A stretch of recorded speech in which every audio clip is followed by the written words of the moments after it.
is happening, everybody? There he is. What's happening, my friend? So I had to. I'm really trying to step up the production value of this whole thing. Yeah. And I'm thinking, all right, so boys, a summer to play you in on, but it's the fall now. So I'm thinking, all right, I had to go LA on this one because yo Holmes, Yeah. Holmes. Get all your highness around and we'll slow ride. It seemed like the spot. So man, thanks for coming on tonight, bro. You're one of our favorite guests, and you are like our Peter Gammons, man. Whether you like it or not, that's who you are at this point. Thank you very much. I think a little bit too much credit, but yeah, I'll take it. I'll take it.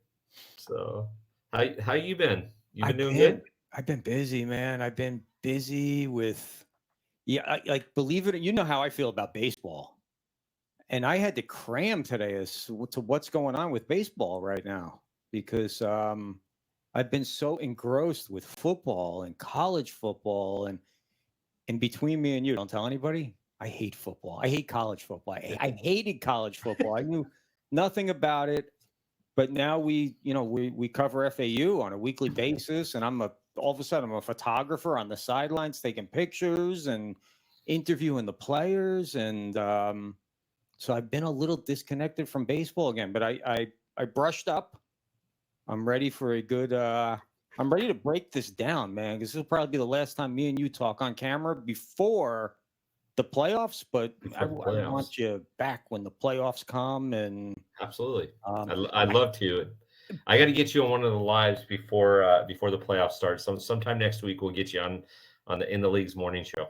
Dude, anytime. And I have to tell you something. And for people that don't know, before we get into baseball, let's talk about you and let's talk about Top Fan Rivalry for a few minutes.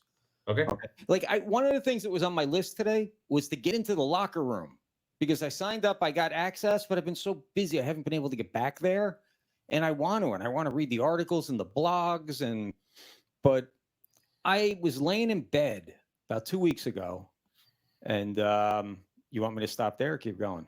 Listen, as long as please keep going because I don't want this to end with I was laying in bed. So I'm surfing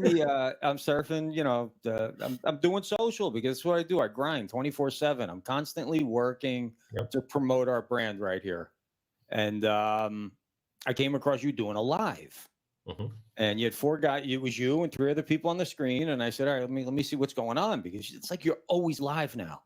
Mm-hmm. It's like 24. You're like CNN. You're live 24/7. You're the first. But you guys were talking about domestic violence, and you had a detective on, and I think one of the people was a domestic violence counselor that you had on, a pastor that had gone. Yeah. Okay. Yep. And you had what really got me was I was coming across it.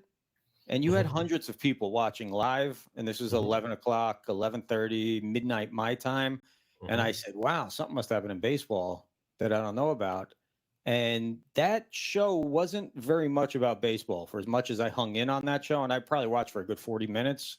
That was a great episode, man. That was really informative.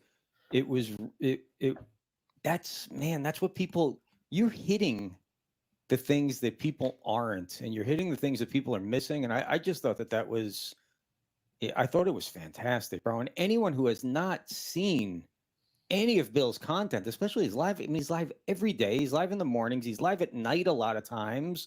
And this is just fun baseball talk, but it goes beyond baseball talk. And I want to say that right there was a great show. Thank you. Yeah, that came by happenstance. So obviously Julio Urias did some stupid stuff the Sunday before.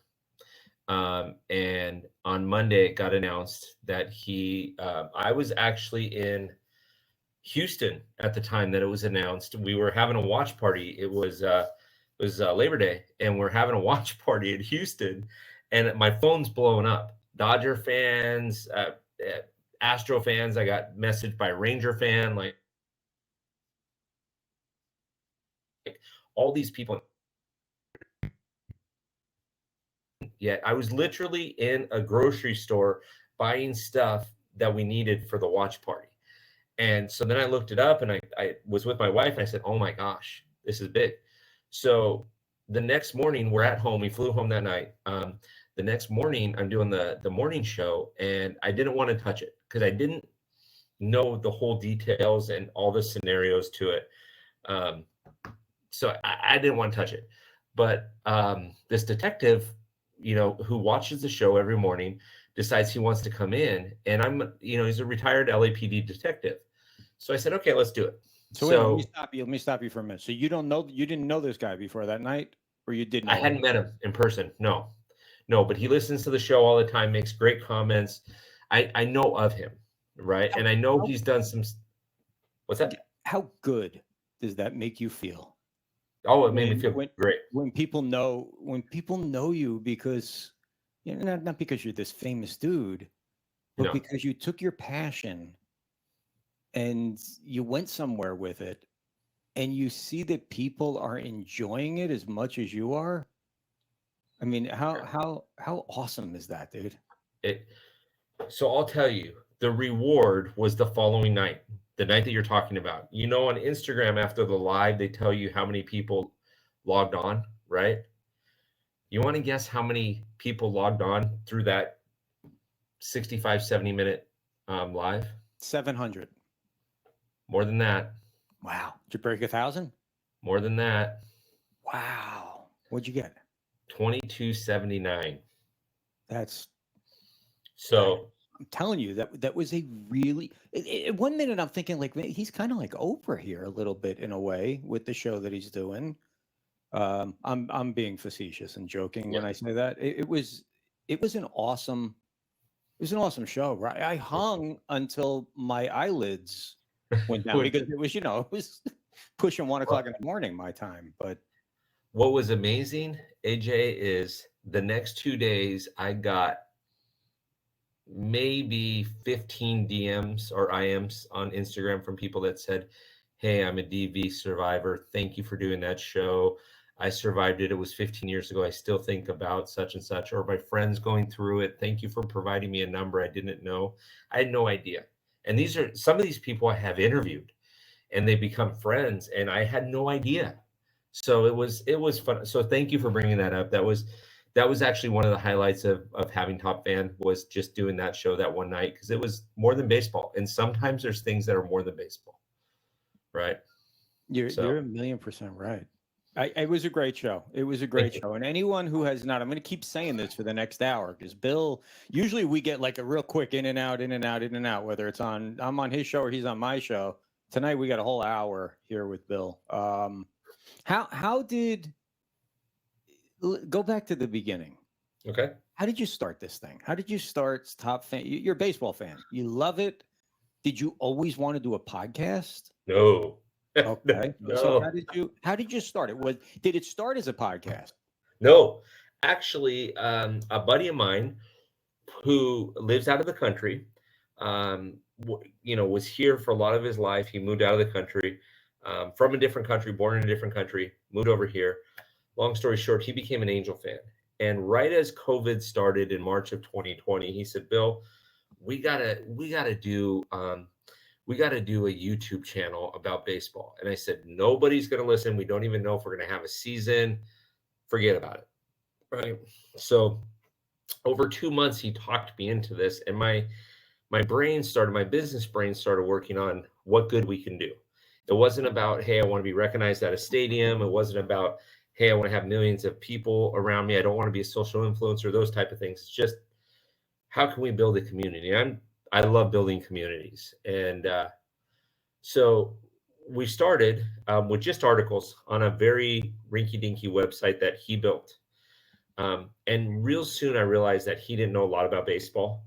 And some of the stuff he was saying would offend not on purpose, but would offend the baseball purist. So I just said, hey, listen, I've been doing this a long time as far as a baseball fan. We're going to offend people. I don't want to be, the Adam Sandler of baseball type thing where I'm just cracking jokes, Happy Gilmore type stuff. Mm-hmm. I definitely don't want clickbait. I want to build a community. So I told him, I said, how much do you think the company's worth? We had formed a company. It hadn't made any money. So he gives me, I understand. He gives me, yeah, you get it. So he gives me a bunch of, he gives me a number, and I said, fine. I said, I'll write you a check for that amount out of my own personal account. You give me, the name, everything like that. You go walk away. And he says, absolutely, no problem. So that's what we did. And then we just started building from the ground up. We did a podcast, and everybody told me, hey, listen, if you get 5,000 downloads in your first year with a podcast, you're knocking it out of the park. That's like insane, yada, yada, yada. We now have had a podcast for, at the end of this month, it'll be 21 months, and we have over 163,000 downloads. Wow. So people are listening to them all the time. We've created merchandise. We've done a lot of fun stuff, but it's about building the community. I would have never met you had it not been for Top Fan Rivalry. I wouldn't have met a number of different people, which you're a friend. We exchanged text messages. Not everybody has my phone number, but we exchanged text messages, and you're a friend, and I would have never met you because of that. And I'm super excited. We got a huge announcement coming up on October 6th. We got a huge announcement coming up on October 16th. No, hold on. Stop. I gotta stop you. So we're friends. You just said we're friends. Yeah. I gotta wait until the 6th and the 16th to hear these big announcements. I mean, the 16th, I gotta wait for some legal stuff to come in. The 6th, right. Let's just say there might be a Top Fan Rivalry, the first ever Top Fan Rivalry and Fan Fest in Las Vegas. So how many members would you say how many members does Top Fan Rivalry have?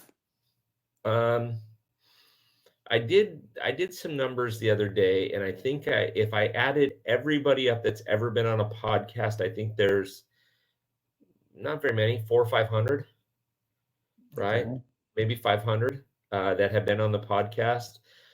People that we've influenced, people that we've talked to, things like that. We're well over a couple thousand. So our numbers are small. Where they'll be in a year with some stuff that we have planned, it's pretty amazing. 500 people, that's not small. You just started this thing a couple of years ago. Yeah. But I think big, right? I'm the guy that doesn't want to rent the office space. I want to buy the building. So, to me, until we have several 100,000 top fans, I'm not going to sit back on my laurels. I mean, I want to be able to fly out to Florida and go see my friend AJ. Oh, absolutely. And hang out. So that'd be cool, but you got to do it in the off season because there ain't nothing to see here. Marlin Park. No, do it in spring training. We'll have a blast in spring training. You should do a spring training tour with us. Myself, and Dunkin Dad. This was my second one that we did this spring, and I like spring training baseball so much better than regular season baseball. I love it. Do the whole cycle. We could go live from every single place with your morning show. I mean, I'm dude. I am all in on you. I would participate more. I would view more. I would go live more. I view after the fact sometimes, but just like you, I'm juggling multiple balls I'm juggling footballs and baseballs and college footballs and soon to be basketballs and hockey pucks and but man, you're everywhere, my friend. But I dig, but I'm trying to build, and that's the question that I want to ask you was, when you started putting this thing together, there must have been times in the beginning where you thought, oh, I don't know, why am I doing this? Yeah.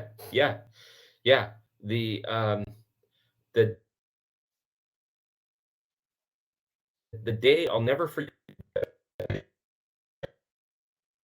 of Jubilee that I wrote that check to the co-founder, but it was also a day of, what am I doing?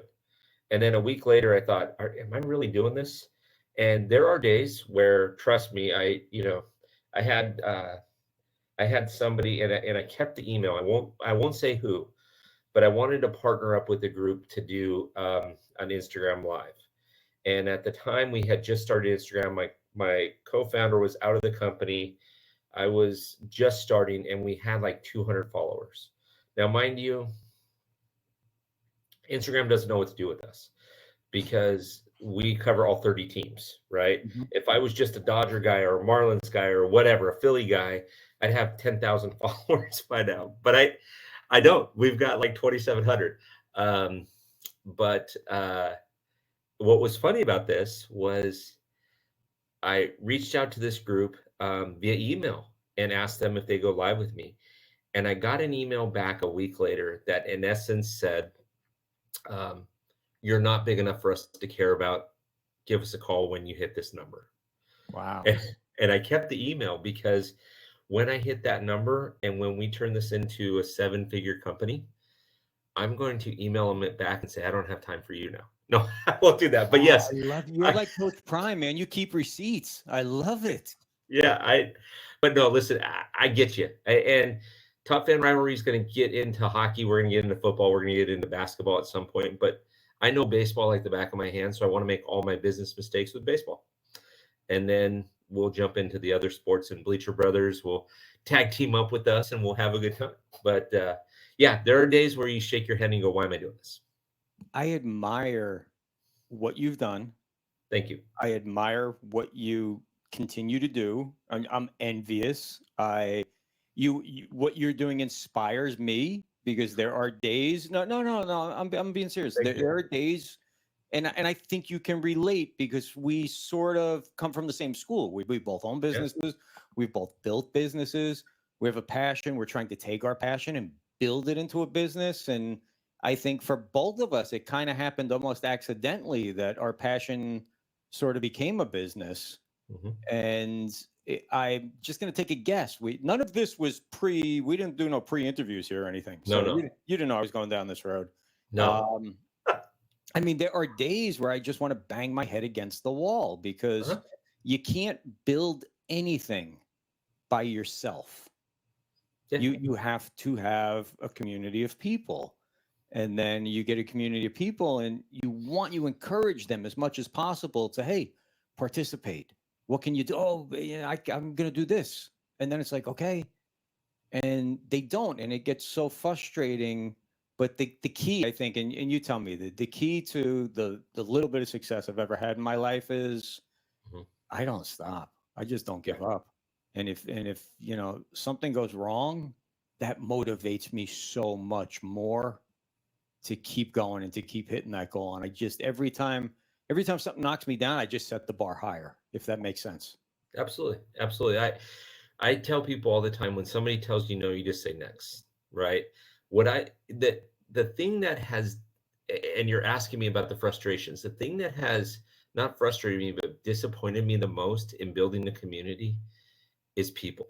I put great stock and faith in people, and I trust people until you show me that I can't trust you, right?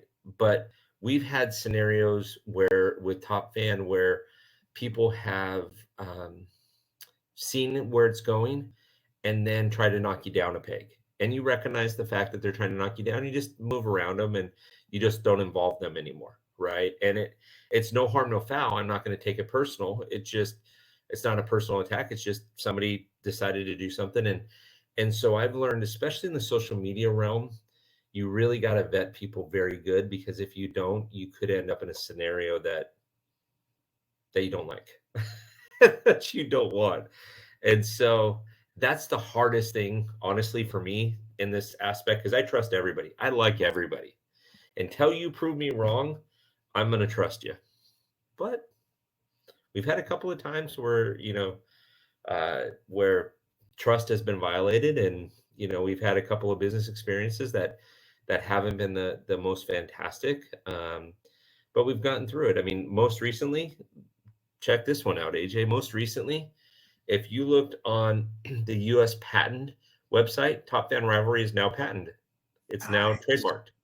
So anybody uses the term Top Fan Rivalry without us knowing about it, you're going to pay me. So we took that to the next level. I like it. I like it. So let me. I lost my train, but that's okay, man. I admire, I dig, and I am thrilled that we've become friends, and I look forward to doing joint ventures. But screw, even if it's not a joint venture, I just look for you doing a Top Fan Rivalry con. I'm there. I am flat out there, but I want a hat, Bill. I asked you, like, it had to be in almost spring training. And then Yes. you did get my address. So Yeah, I appreciate do that. have your address. We have more on order. We've sold them all. That's the problem. So I got to get you one. I promise you, it's sometime in October you will have it. My hat order is in. I promise you, we're actually coming up with a new version of the hat too. But you're going to get one of these, what we call the Cooperstown logo, the original logo. You're going to get one of the original ones. It's going to sit right there on your desk, right next to your Bleacher Brothers one, so that when I'm on the show again, I see the hat, or you're wearing it, I'll be I wearing promise it, you it'll man. happen. If you knew, like, Imelda Marcos, Yeah. remember her shoes? Yeah. That's how I am with hats. I have Yeah. so many hats, and my wife bought me for Christmas. It was the best Christmas she ever got. She bought me a gigantic hat sort of closet. Nice. And I mean, I have so many hats that it's just every Philly hat probably that is in print, I have. Okay. It was so much easier when I was a Yankee fan because just one hat, there's one jersey that's it. Now the Phillies, they know how to make money. So you just brought up Cooper. Hold before I get to that though. So what can people expect? People come to your website and you've got the locker room. Mhm. Now the locker room's a subscription sort of deal. You pay a couple bucks. It's like nothing. You're gonna spend more than this at going to Wawa or Starbucks once a week, or a Yep. couple times a week. But what kind of what am I getting when I join the locker room? Great question. So, I'm very cognizant of people's hard-earned money, and we've never wanted to be a place where we charge or overcharge anybody. So you can do it two ways. You can do it $6 a month, or you can do it $58 a year. Now, if you do the math, $58 a year is cheaper, right? But you got the $6 a month if you want. You're going to get 12 articles a month. Typically, 3 articles a week will go up um, in that locker room space. Those are written by top fans. Those are written by people like you, AJ, that have something to say and they want to put something down in print. Are you paying these guys to do it, or are they just doing it out of passion? They're doing it out of passion. Usually, what we do though is, if we approve an article, then we'll pay a little bit because it's going in our locker room, and I don't want to make money off of people's backs type thing. Mm-hmm. I don't believe in the, you sweat for it and I make the money. Mm-hmm. So, if we approve the article, we pay a little bit for it. It's not a big deal, 20, 25 bucks per article. So you'll see 12 of those a month go up. Once a week, you'll see a weekly review. Even in the off season, you're going to see a weekly review. The weekly reviews in the off season are a little different. They're hosted by a guy just outside of Philly and myself. We talk, the weekly review. So we talk Greek stuff. In the off season, we'll have fun categories like best leadoff hitters, best this, best that, funniest moments, and just have a fun episode. So there's 4 of those a month that go up. Then there's what we call Around the Diamond. That's co-hosted by another gentleman and I, where we break down what happened in that week in more details, keep statistical data, how many stolen bases, how many home runs each week. During the off season, typically we'll break down World Series, the 1970 World Series or the 2020 World Series, something fun like that. And then in addition to that, we have what we call our rivalry talks. And those rivalry talks are where we hire a professional camera crew and we go to a location. Usually it's a local location that is a small business. Typically we try to pick small businesses, breweries, restaurants, sometimes people's offices where we can help drive business to their location afterwards. And our camera crew will come and I'll interview 3 or 4 people one-on-one. I'll interview people as a group, as a panel, and then we'll stick it up in the locker room. So typically you're going to get, I don't know, between 20 and 23 pieces of data for $58 a year. So you're going to, in essence, you're going to get about 260 pieces of baseball data a year for $58. Dude, you're a baseball fan, that makes sense. What you're doing is awesome. I admire it. I highly recommend it to everyone. Even if you're not going to go out and join the locker room right away, go and watch is it Monday through Friday you're doing the morning show? Yeah, Monday through Friday. Yeah. Okay. And then how did the night shows work? Are they like just on demand, or are you doing those on a set schedule too? So it's funny you should ask that because you and I you're going to hear about this for the first time. Bro, I breaking do. news. I don't know if I have a breaking news thing here somewhere, but I'll skip that. Go. So the night shows are the ones that have specialty things. Or growing up a Dodger fan and being a Dodger fan, a guy named Mikey Bleeds Blue and I will go on and we'll do series recaps. So when the Dodgers finish the series, we'll do a series recap, and I'll try to bring in a top fan or two from the other team where you can talk about positives of the series, not negatives, but things that can be worked on, and then the next series for both teams, the Dodgers and whoever they're playing. It's funny that you should ask that because you're hearing this for the first time, but you and I are going to work out something where we can do Phillies recaps next season. So after every series, you and I should go live for about a half hour or so, and just invite a couple people on, another Phillies fan, a fan from another team or whatever from the opposing team, and just have fun with it. It's a lot of fun. If you're interested, I say we do it. Yeah. I'm down, and Bleacher Brothers is full of Philly people. Yep. Obviously, I heard the Dunkin dad filmed an episode with you last night. Yep. Joe Q Drops is tomorrow. the Philly guy speaks. He's another big Philly guy. So, and speaking of Philly, so let's transition into baseball. Okay, so the Phillies today, extra inning win against the Braves. Did you know this? I'm going to hit you with a bomb. We're going to test. We're going to test what kind of baseball guy you are tonight. Did you know that the Phillies winning this series, they were the first team from the National League East this year to win a series in Atlanta? Yes. There's only two. The reason I know this is because Thomas Brown is a huge Braves fan. He was on the morning show last week, I think. And he had mentioned that there was only one other team, and I can't remember who it was, that has won a series against the Braves this season. I did know that. One other team that's won a series against the Braves in Atlanta? They've either split or won every series. There's only two teams now that have winning records against Atlanta this season, which makes sense. Atlanta's got almost 100 wins. So let's cut right to the chase on Atlanta and not beat around the bush. Are they going to win a World Series? Because they're dynamite. How do they lose? That's the question I have. Seriously, I think today's win by the Phillies was a huge win for them psychologically, because hey, we won that series. We can hang.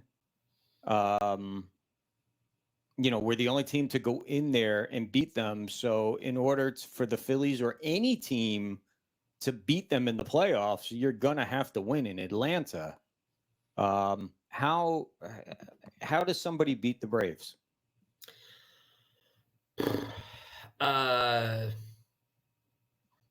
Drill Acuna in the head and knock him out for the series? No. So the Major League Baseball's got their dream right now, right? So if the season were to end today, the Brewers would play the Cubs and the Phillies would play Arizona, okay, with the Dodgers and Braves having a bye. So you've got two central teams playing each other, and let's assume that the Cubs get past the Brewers, and now you got Cody Bellinger coming back into LA to play a best-of-5 series. And let's say the Phillies beat the Diamondbacks. Now you've got two division rivals, and the Braves and the Diamondbacks, or the Braves and the Phillies played each other. It's like MLB's dream, right? So how do you beat the Braves in a 5-game series? You score early. And period, you score early. So we talked about this on the show this morning. When you're playing in a best-of-5, so AJ, if you're watching a Phillies game and it's game 39 of the season, and I don't care, Nola's pitching, and he gives up 4 runs in the first inning. Probably would happen. Probably would happen. It's game 39 of 162. What do you care? Right? Your offense tries to make their way back. They try to hone in. They make adjustments, things like that. Hopefully Nola goes 6 innings, can make it through 6 innings. You peter your way back. If that's game 2 of a best-of-5 series and you're down 1-0, that could be the end of the series, end of the season. So you have to score early. On the Braves, you have to score early. And with their pitching staff, it is very possible. The only thing that to beat the Braves and actually to beat the Dodgers, you need to do one thing and one thing only. Let the pitchers pitch. Spencer Strider, though he has 18 wins, throws a lot of pitches. Don't chase. Let him throw that sweeping curveball out of the zone. Stop chasing it. Get him 25, 30 pitches in the first inning, even if you don't score against him, but knock him out early because he's not going to go 115, 130 pitches if it's game one of the series when they're going to need him in game 5. That is exactly how the New York Yankees in 1996, 1998, 1999, and 2000 won the World Series. They did not swing. I mean, they swung, obviously, but they took pitches. And that's how they were able to multiple times go through Glavine and Smoltz and Maddox because they didn't chase. And that's one of the things that on the Phillies. So check this out. Listen to this. I have a trivia question here for you. Go. All right. We're gonna make up a club. Acuna is about to join the 40-70 club. Okay. When it's all said and done. Yep. Who is the only member? They're not even a member yet, but they're going to be a member of the 100, 100, 100, 200, 200 club, which is 100 walks, 100 runs scored, 100 runs batted in, 200 strikeouts, and a 200 or below batting average. Now, let me say those numbers one more time. 100 walks. All right. That's a feat right there. 100 runs scored. 100 RBIs, 200 Ks, which I guess is sort of getting to be kind of common these days, but a 200 or lower batting average. Your boy Kyle. Yeah. I mean, it's amazing. Will this may be the record that no one ever beats? When they talk about the whether it's DiMaggio's 56 or, I mean, it's nuts. So I had this conversation with somebody recently because Max Muncy finally crossed 200. He's like at 220 now. Pete Alonso's hitting 215. And it's all fine and good. You want to hit 40 home runs? Congratulations, good for you, right? But if you only have 97 hits in the season, with 40 home runs and almost half of your hits are home runs, that's not good. That's not good. I will tell you that if you built a team, and I'm just going to throw names out here, but if you built a team, I believe this is a World Series team. If you had a team with David Wright, Dustin Pedroia, Han-Sung Kim from the Padres, Jake Cronenworth from the Padres, a few others similar to like that, maybe a Freddie Freeman, you're actually going to win a lot of championships because those guys can hit the ball to all fields. They play it right. They do their best they can. And they're not about trying to get the 5-run home run on every single pitch. So it's the game has changed so much. I don't have these exact numbers, so don't quote me to the exact, but there was a time in the mid 80s where Don Mattingly was twice as likely to double or hit a home run than he was to strike out. Yeah. I mean, that's nuts. It's crazy, isn't it? It's crazy. So did you know that the Dodgers, so everybody's wondering, I was texting with some friends. I have 2 friends.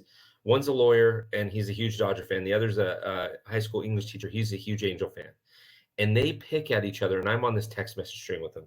And literally, it would make you, if you didn't know these guys' personalities and know they were good friends, you would think, man, these guys are rude to each other. But it's hilarious.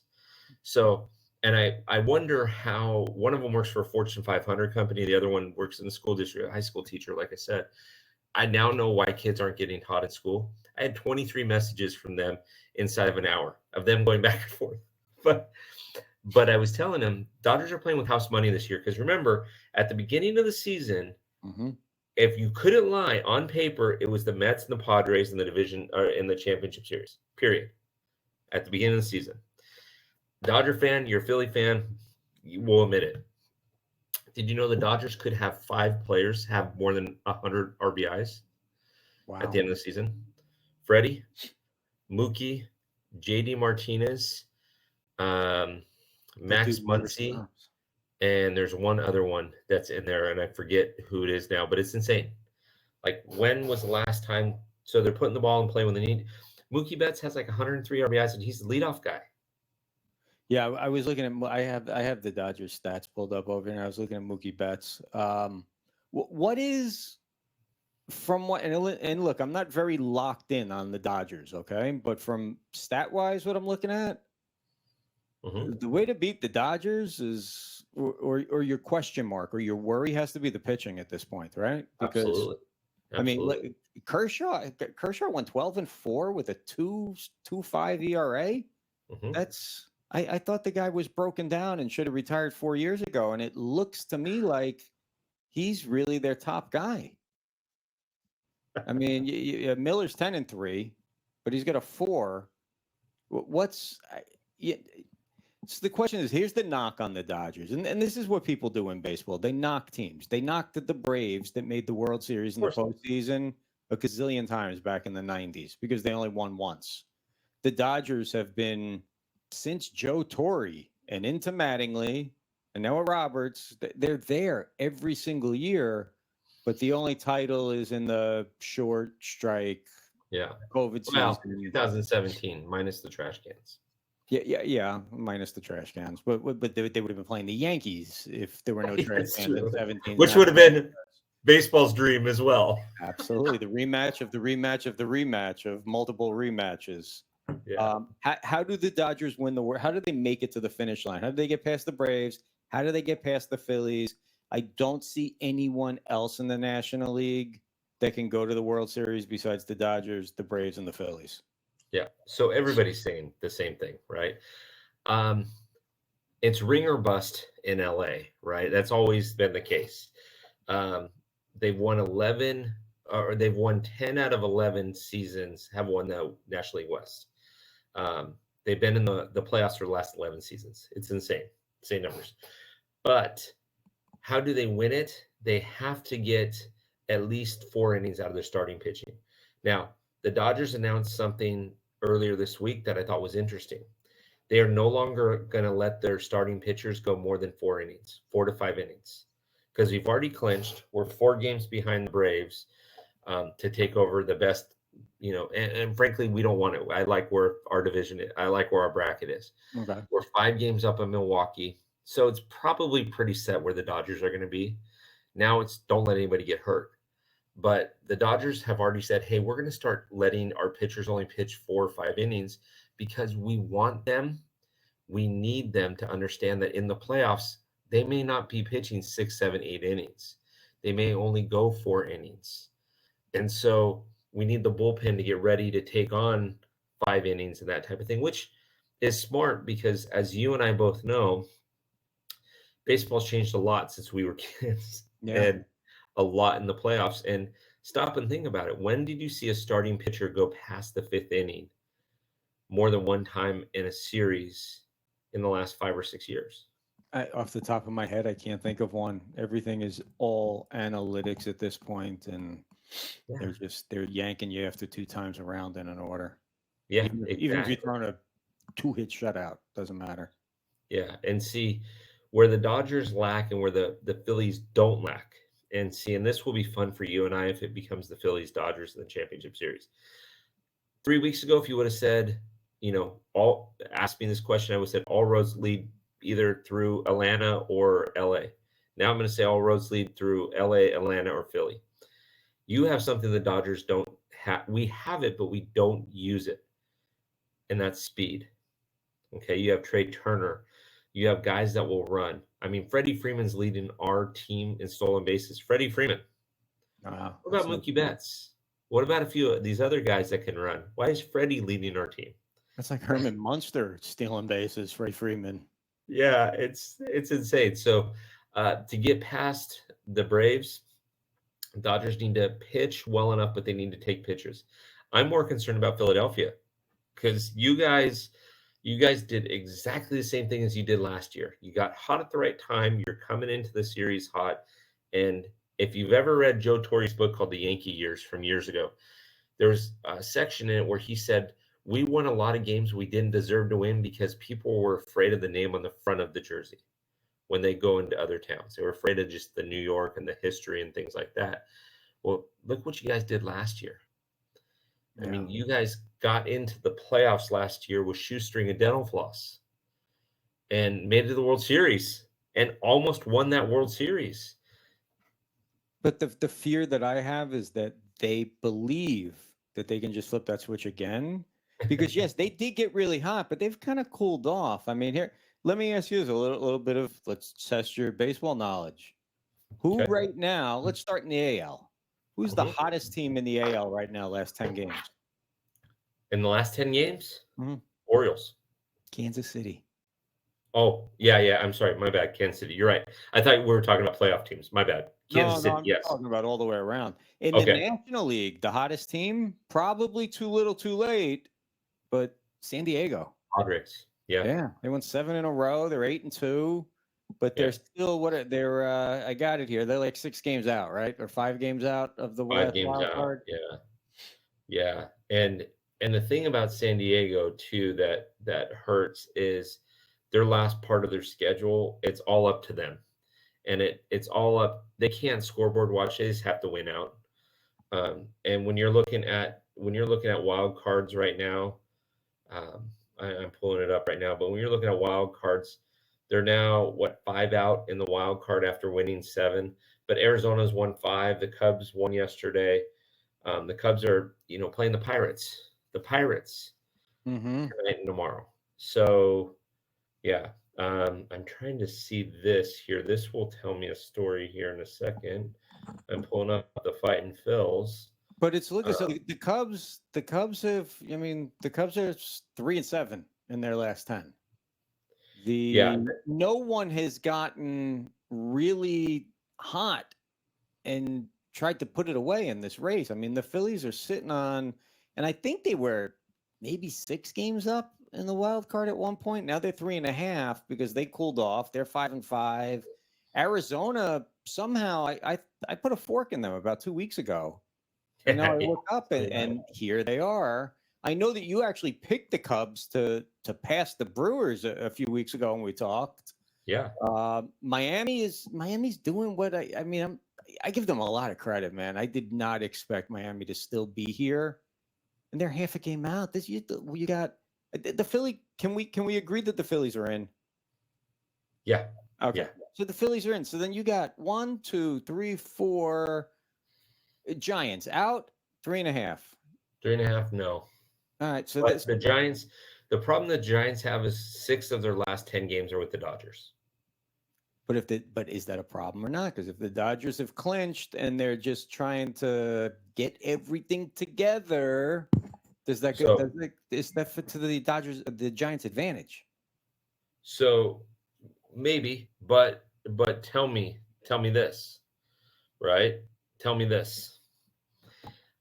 If the Yankees are 1 and 159 or 158, and the Red Sox are 2 and 157, in the last 3 games are Yankees Red Sox, do they still match up and do they still duke it out?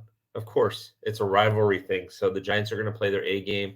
Dodgers are going to play their A game just because it's the Giants, the hated Giants, right? What's interesting with Philadelphia is your last 13 games. You have 7 of them with the Mets. Yeah, that's nice. Yeah, and then 3 with Pittsburgh. so And you've got the schedule that works out. I think. What's that? I think they're most of their most of the stretch now is at home too. I think it's at Citizens Bank Park. I would assume they go to the Mets once, and the Pirates and the Mets have to come in.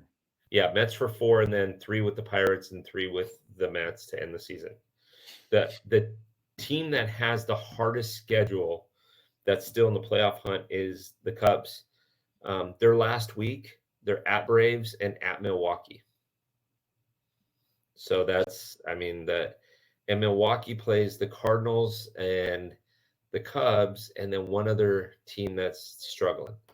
So, but the Braves could take their foot off the gas. Yep. Well, the Braves could take their foot off the gas, but they take their foot off the gas. What happens? Then that means that they're not. If they get to the league championship series, they don't host.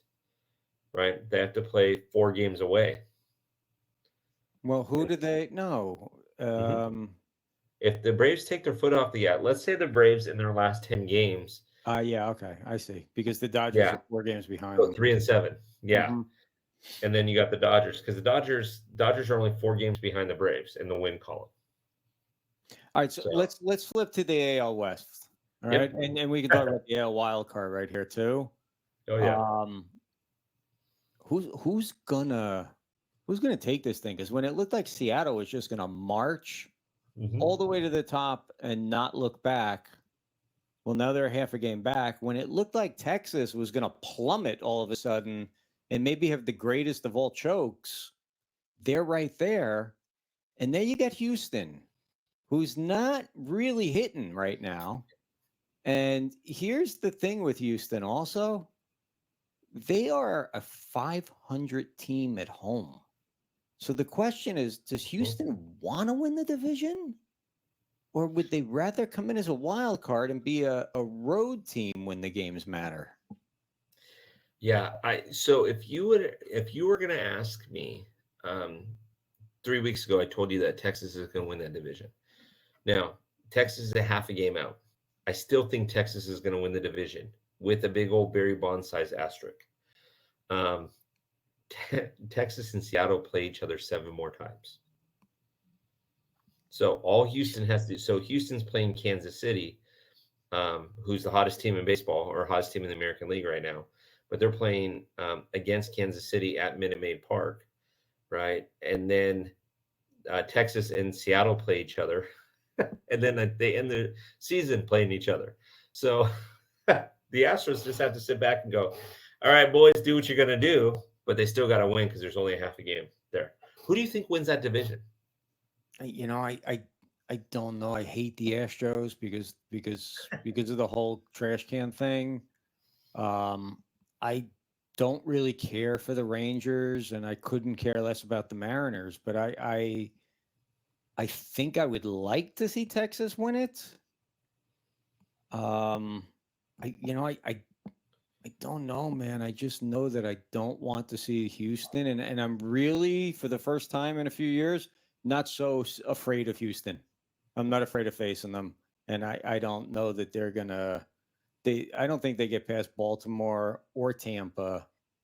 The Twins will get swept no matter who they play in the first round, so it doesn't make a difference. I don't know, man. So the team that ends up with the bye is whoever wins that American League West. I know. So that. Baltimore or Tampa Bay has already solidified the bye. The other bye is whoever wins that West division. And then the other 3 are Texas, whoever the other 2 teams in the American League West, and then whoever doesn't win the division in the East. So the winner, the wild card that comes out of the East will ultimately play the wild card that comes out of the West, and then the other wild card that comes out of the West will match up against Minnesota. So there is an outside. I don't know the schedule, but Minnesota's 4 back of Houston. There could be a scenario where Minnesota gets that 2 seed. I mean, it's a long shot, but I mean, the Yankees are still thinking they're going to make the playoffs. Well, and the Yankees still could. They still could. They play Toronto. 5 more times. So you take out Toronto out of that, right? So let's say you take 4 out of 5 games from Toronto. Now you're 3.5 back, right? And it's going to be tough, but it's not over yet. Now, you mentioned the Twins. Have you seen the Twins schedule? No, I have not. See if this sounds familiar. See if this sounds familiar. They have an off day tomorrow. They are playing at home against Anaheim, at home against Oakland, and then they finish up their season in Colorado. They could win out. That's true. And then Seattle and Texas beat the hell out of each other. Yep. And any home games that Houston has, well, there's a 50-50 chance that they're going to lose them. Mhm. There's that possibility is not out of the equation here. And congratulations, by the way, to the Oakland A's on making a run at losing 110 games. Good for you guys. That's pretty awesome. And having a plus minus differential negative 329. That's the number that's most impressive to me.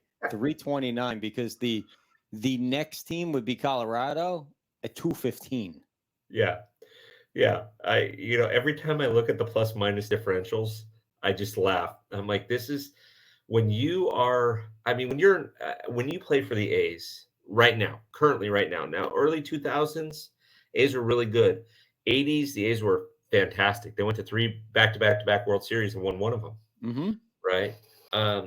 But when if you play for the A's right now, you're just suiting it up, getting your major league paycheck in hopes that somebody trades for you or your agent works out a deal because, you hit 285 on Oakland, right? Or Las Vegas or whatever they are. Right. So yeah, that's a rough one, but yeah, no, I say this on the morning show every morning. You can't take your eye off the American League East and you can't take your eye off the American League West. For the most part, I mean, obviously the Dodgers already clinched the West, the Braves have already clinched the East. Minnesota is not going to get beat out by Cleveland. So you've got some fun because again, whoever doesn't win the East ends up in a wild card round. Whoever wins the East ends up with that bye. Pretty good stuff. I think that Baltimore Mm-hmm. is cut out to be, not that they're going to be. I don't mean that they're not going to win the division, but I think that if they are a wild card team, it's not going to affect them in any way, shape, or form. They're young, they're hungry, they want to play. They don't really care. Of course, you want the bye, but then again, that's the whole thing is, do you want the bye? Because baseball is a different. It's not football where you're resting up and you're recovering from injuries. Baseball, you got to play every single day, or else you're out of sync. But see the way that baseball has it right now, right? And the wild card rounds, I'm just trying to pull it up. The wild card rounds don't tend to hurt you as bad because you play in the wild card round, you play and it's a best of 3, right? So you play October 3rd. All teams play October 3rd. Okay. Right? So you have Monday off and then you travel to wherever. You play October 4th. You play October 5th. So there's no rest. You play 3 games in a row. So you have Monday off, you play 3 games in a row. Then the divisional series starts on Saturday the 7th. So again, it's not like they're getting a 2 weeks off or something like that before the Super Bowl and you have the Pro Bowl in between, Mm-hmm. right? It's you play Sunday, you have Monday off, and then you play Saturday again if you have the bye, right? Where the other teams have to play Tuesday, Wednesday, Thursday, they get Friday off to travel. So baseball's a long sport, and so you at some point you shake your head and you kind of go, what do we do? All right. Let me hit on something that has absolutely zero postseason. I was hoping you would mention this. If you're going to mention what I think you're going to mention. Yeah, how screwed are the Angels? Yeah. And I mean Ohtani. I mean that whole team. Why? How do they keep their fans? What do you do with Mike Trout? Mike Trout, he's so stuck. Nobody's going to take the contract. He can't stay healthy. He's not. I'm tired of Mike Trout as the best player in baseball. Maybe he was for a couple of days or a couple seasons, but that ship has sailed. Mm-hmm. Is that team ever going to be relevant again? Yes, but they have to make some changes. So if I were given the keys to the kingdom, Artie Moreno handed me the team, the very first thing I would do, probably not popular, but very first thing I would do was I'd offer Shohei Ohtani a low ball contract. Here's $100 million for 4 years. You do well, that's still $25 million for a full-time DH, right? Because we know he's not going to pitch in 2024. We don't know how good he's going to pitch in 2025. So we're hiring a full-time DH. 25 million bucks. Okay, fine. Take it or leave it. You don't want it, go away. Thanks. We appreciate it. Mike Trout, I would try to renegotiate his contract or try to trade him so that he could renegotiate the contract. I would trade him to you guys in Philadelphia because he's a hometown kid. Okay, see if we can't renegotiate it. But they have to build up the farm system. So the question I asked as Angel fan this morning was, do you want Trout and Ohtani and much as business as usual, or do you get rid of these two guys and rebuild? Because if you don't and you keep both of these guys 76, then you're hiring a full-time DH at $25 million. Because Trout's not going to always be able to play the outfield. So what are you going to do in 3 years when Trout can't play the outfield anymore? And he has to be a full-time DH, but you got this guy on the bench that you're paying $50 million to. That is a full-time DH.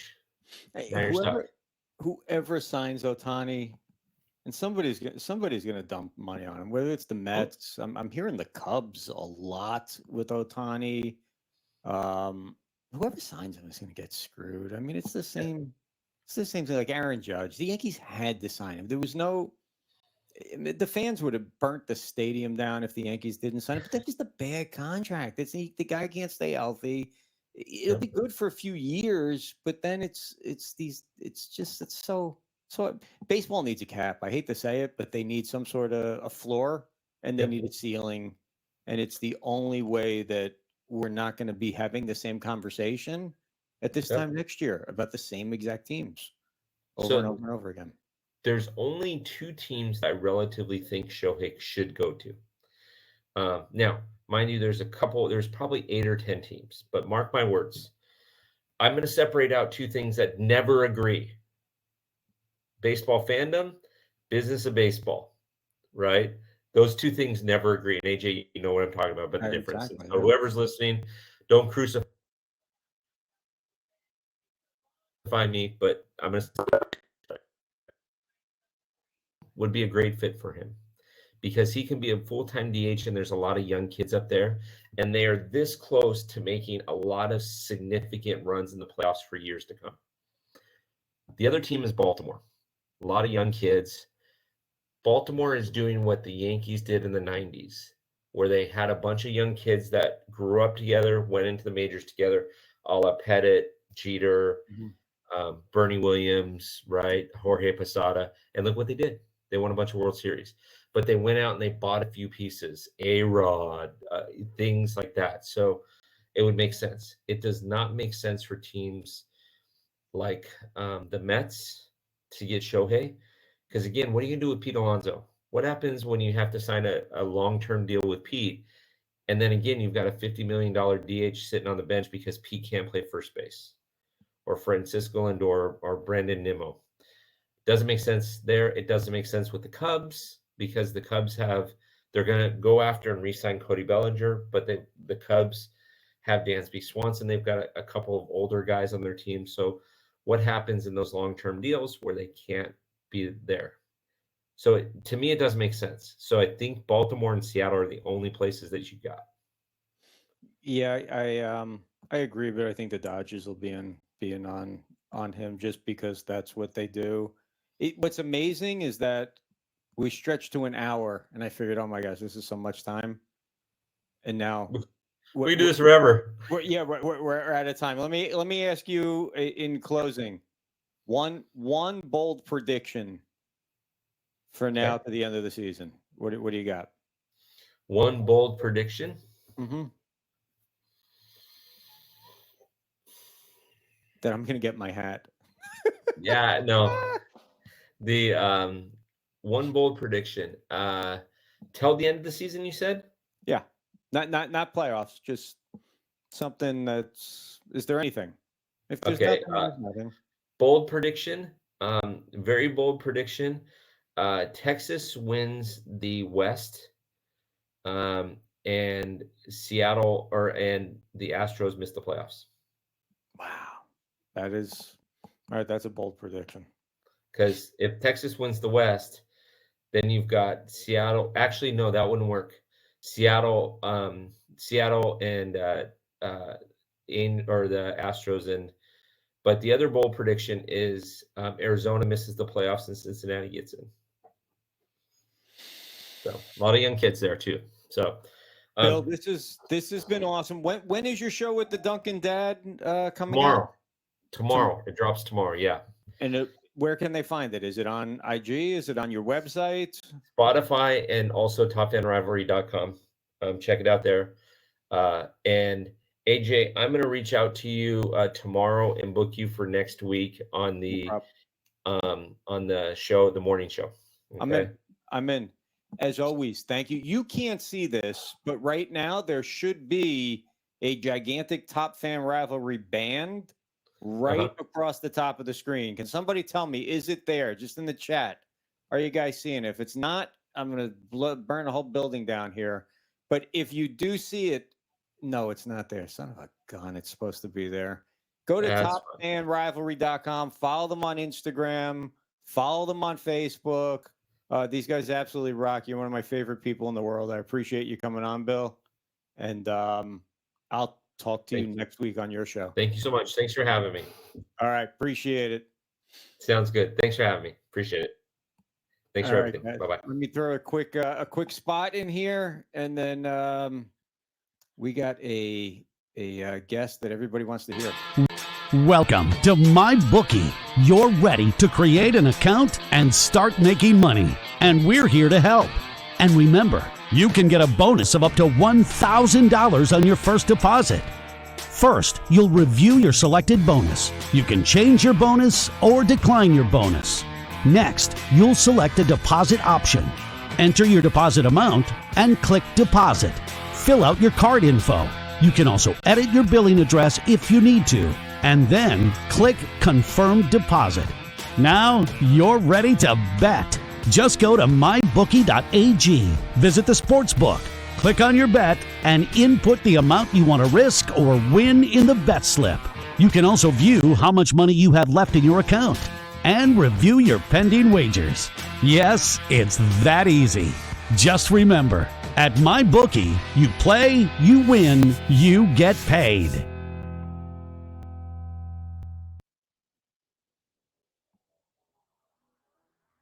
All right, we get rid of that. And there he is. What's up, champ? How are you? I am fantastic. How you doing? Pretty good. Eating a lot more now. Good. I knew. Did you get the ice cream that I told you should have? Yeah, I did. I ate crazy. You did, man. I'm a bad influence, bro. All right. So after last week, and I appreciate you dropping in. We have this much time, but A, everyone loved you. B, the show has been downloaded and viewed on YouTube lots of times since we put it up. C, I've received all weekend long. People were texting me and calling me and emailing me wanting to know what happened. You guys were supposed to report from the fight. How did it go? Did he win? And I kept my mouth shut because I figured I would let you break the news on what happened. Yeah, it was a real unfortunate. I woke up Thursday going to weigh-ins. We're like 2 hours in our drive to Miami, and my coach called me, and it's not really a good sign when your coach is calling right before weigh-ins. And they told me that he backed out that morning, and I reached out to him on Instagram, not trying to start anything really, but I want to know like what the deal was, and he told me it was all blood work, this and that, even though we knew we were matched up for like 7-8 weeks. And then I reached out to his gym, and they told me no, he was like 16, 17 pounds over on his weight on the weight class, so that's why he pulled out. So I guess he was lying about his blood work or something, or just making excuses. So they canceled the fight, and now I'm the number one contender in that promotion though, because I did my job, I made my weight and showed up. So I'm trying to fight their champion November 11th in New York now. So that's what I'm aiming for. November 11th in New York. Is this like Madison Square Garden main event sort of deal? Barclays Center? I'm not sure where it'll be yet.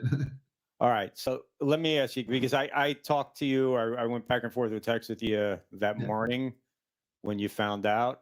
Mhm. I know initially it's almost like depressing. I would imagine that. And I know you're a Oh, tough dude, so oh, don't yeah. take it this way. But if I was you, I would have felt like crying No, because no, I'm driving.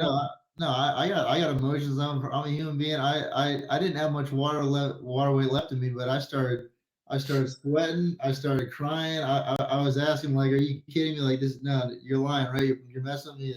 Yeah, no, it sucks when you put so much into it. You lose all that weight, and you're just 100% dialed in on one thing. Like the last 6 weeks, you only care about one thing, and that's I was getting ready for that fight. I was going to show up and show out and show everyone my talent, my skill, my ability that I've worked hard to get ready for. And yeah, it really sucked. Yeah, I was sweating like crazy. I started crying like for a minute or two, and then I just had to be like, okay, well, it's not going to happen. So on to the next. So I went and I helped my guys. I had three of my guys in the cart. I helped them cut their weight. We got them in the sauna, got them out safe, so nobody falls and crashed their head or anything. And I went and lifted some weights. And then that night after the weigh-ins, I ate some food. We went and me and my friends went to a boxing gym. I got hour and a half of training and still, so I'm not slacking at all. I'm back. I'm All right right. back to it. Let me ask you this: Yeah. when you found out that he was 16 pounds overweight, Mhm. how pissed were you? Because that's not possible. That I mean, Oh, that's yeah, just it's no, not no, possible to train for he a didn't fight. try. Yeah, no, he didn't try. I even talked to. I don't like trash talking to him, but I talked to a lot of his coaches and his teammates that were there, and they told me like he was a little nervous about me. He was watching my videos and stuff and of training, and yeah, he's. I don't think he wanted to fight me Do you have at no all. legal ramifications against this dude? Is it not like No, no, professionals where you get a contract and he forfeits his purse, but you get yours? Or if it was professional, probably, but as an amateur, no, it's just part of the amateur game, and it sucks, and just can't do anything about it. On to the next, but yeah, it was not a fun time. all right, so we're looking at what's the potential date we're looking at for New York for the title fight? November 11th. November 11th. Yeah, I'm considering you part of the Bleacher Brother family now, so we're there gonna we follow you. go. I'm gonna come to Tampa at some point. Yeah, We're gonna get some almost like a 20. If you get this fight, I want to do like almost a 24/7 type of deal, like HBO Mhm. used to do with Floyd and Yeah, Pac and all those people. If you're down for that, and that's yeah, if that'd be that's cool. doable, everyone loved you. Everybody was hitting me up. We're all following you. We're all Great, rooting for you. So, thank you. um, I will be in touch with you. You know, off the show. Yeah, And we'll set something up and we'll go from there. But man, you were a fantastic guest last week. You're a fantastic guest this week. You thank know, I you. could talk to you for 2 hours, but Yeah, I got Luch waiting with his mhm. hockey update, and then we got football and everything. But I wanted you to tell everybody what happened because if it was me, I'm probably more PO'd than you am. I want to go find this guy. Yeah, 16 pounds. I'll beat the 16 pounds off of him. But yeah, yeah. No, it sucked. But all follow right. you where? What's your IG real fast? It's Chase underscore. Chase underscore Brooks one. All right, cool. And we will make sure that on our website we're updating what he's doing. I'll be in touch with you the next few days. Of All right. course. All right. Have All a right. good one. Thanks for coming on. Appreciate it, buddy. Bye. All right. And we got we of course we are jam packed. So let me bring Luch in real quick. We got a hockey update here for Luch, and I got theme music for Luch right here too. So since he's our Carlucci out of New Jersey, you know, he's got the Sopranos, and then coming up right after Luch here, we got the Dunkin Dad and Angel Martinez of Broad Street South, Sports Radio 102.9 The Game, which Bleacher Brothers can be heard on. There he is, Mr. Luch. What's happening, buddy? How are Jay, you? how's it going? It's going really good. Now I heard, Luch, that today is your daughter's birthday and you forgot about it. Oh yeah, sure. and that maybe you should sing happy birthday live on the show to your daughter, and that we can post it everywhere. I don't have any happy birthday music, but I can play the Sopranos in the background for you. No Marilyn Monroe or anything? What's that? You know Marilyn Monroe singing happy birthday? No Marilyn Monroe. We do not want to see your skirt blow up either. So what's going on in hockey, Luch? So next week, starting on next week's show, we're gonna have a hockey segment because camp is about to start, from what I understand. Yeah, it's And camp started. we're gonna take you through the NHL every week on our upcoming NHL hockey season. But Luch, what are we doing? We're talking about who to watch out for, the teams to watch out for, or players to watch out for. I was thinking we'll do players this week. Maybe next week we'll do some teams. All right, let's get to the players because I am up against the clock. Some players we want to look out for are, of course, Connor Bedard, who is going to be in his rookie year. And who is he playing Also, for? He's playing for Chicago Blackhawks. Okay. He was the #1 pick. So you got him, and then you got Adam Fantilli, who was #3 pick, who's going to be playing for Columbus Blue Jackets out of he came from the University of Michigan. So one of these two guys I think is going to be probably going for the Calder Trophy, who's rookie of the year. I'm kind of pulling for Adam Fantilli to go and take that trophy, but who knows? Good. Both 18-year-old kids, same age as my daughter, which is crazy to think. Yeah, getting old is a weird thing, Luch. Getting old is a weird thing. What about the Rangers? Who do the Rangers sign? Rangers got some up and coming guys. What's exciting going on with who we're watching there? One of the top guys we got to watch is Alexis Lafreniere, who was the Rangers' #1 pick in 2020. He just signed an extension on his contract for 2 years, which basically is a contract, a show me contract, they call it, for the Rangers, for him to prove himself, within the next 2 years to get himself a big contract. They signed him for $4.65 million. So it's basically a show me contract. How about my Florida Panthers? What's the news there? Florida Panthers. I really haven't brushed up too much on Florida. They should be right in there this year. They should have a pretty good season. With what is it, Kachuk that's down there, which played phenomenal in the playoffs. He's just some player. And Vegas will be in there. I think Vegas has got another good shot this year. All right, don't do teams. Don't do teams. We're going to do a whole team segment next week. We're going to break off a nice chunk. Luch, you're one of our main guys. You are our official hockey guy. Like Bill is our baseball guy. Like Peter Gammons. You are like what's the guy's name that used to coach the Kings? He's all for ESPN. They go with the hair. I forget his name. He's I love this guy, the old coach. Coach for the Kings. Yeah, when Gretzky was there and all those guys. Somebody, Melrose, yeah, Barry Melrose. What kind of Joe Hughes is the new hockey guy? The Luch, you don't even, but Barry Melrose, yeah, you are our Barry Melrose. Luch, thanks. I know you hung in there. I'm sandwiched. I got to go to get to these guys, but next week you're back. You're hockey, and me and Luch got some really big stuff going on the side that you want to follow, but. We will break it in. Happy birthday to your daughter. You're going to sing real quick to her? Anything? A verse? Something at all? I'm just going to say happy birthday to my daughter, Adriana, 18. Now I got 2 adult daughters. It's just crazy to think that, man. Yeah, you're getting old, buddy. My kid's only 10, so I'm much younger than you. Just wait.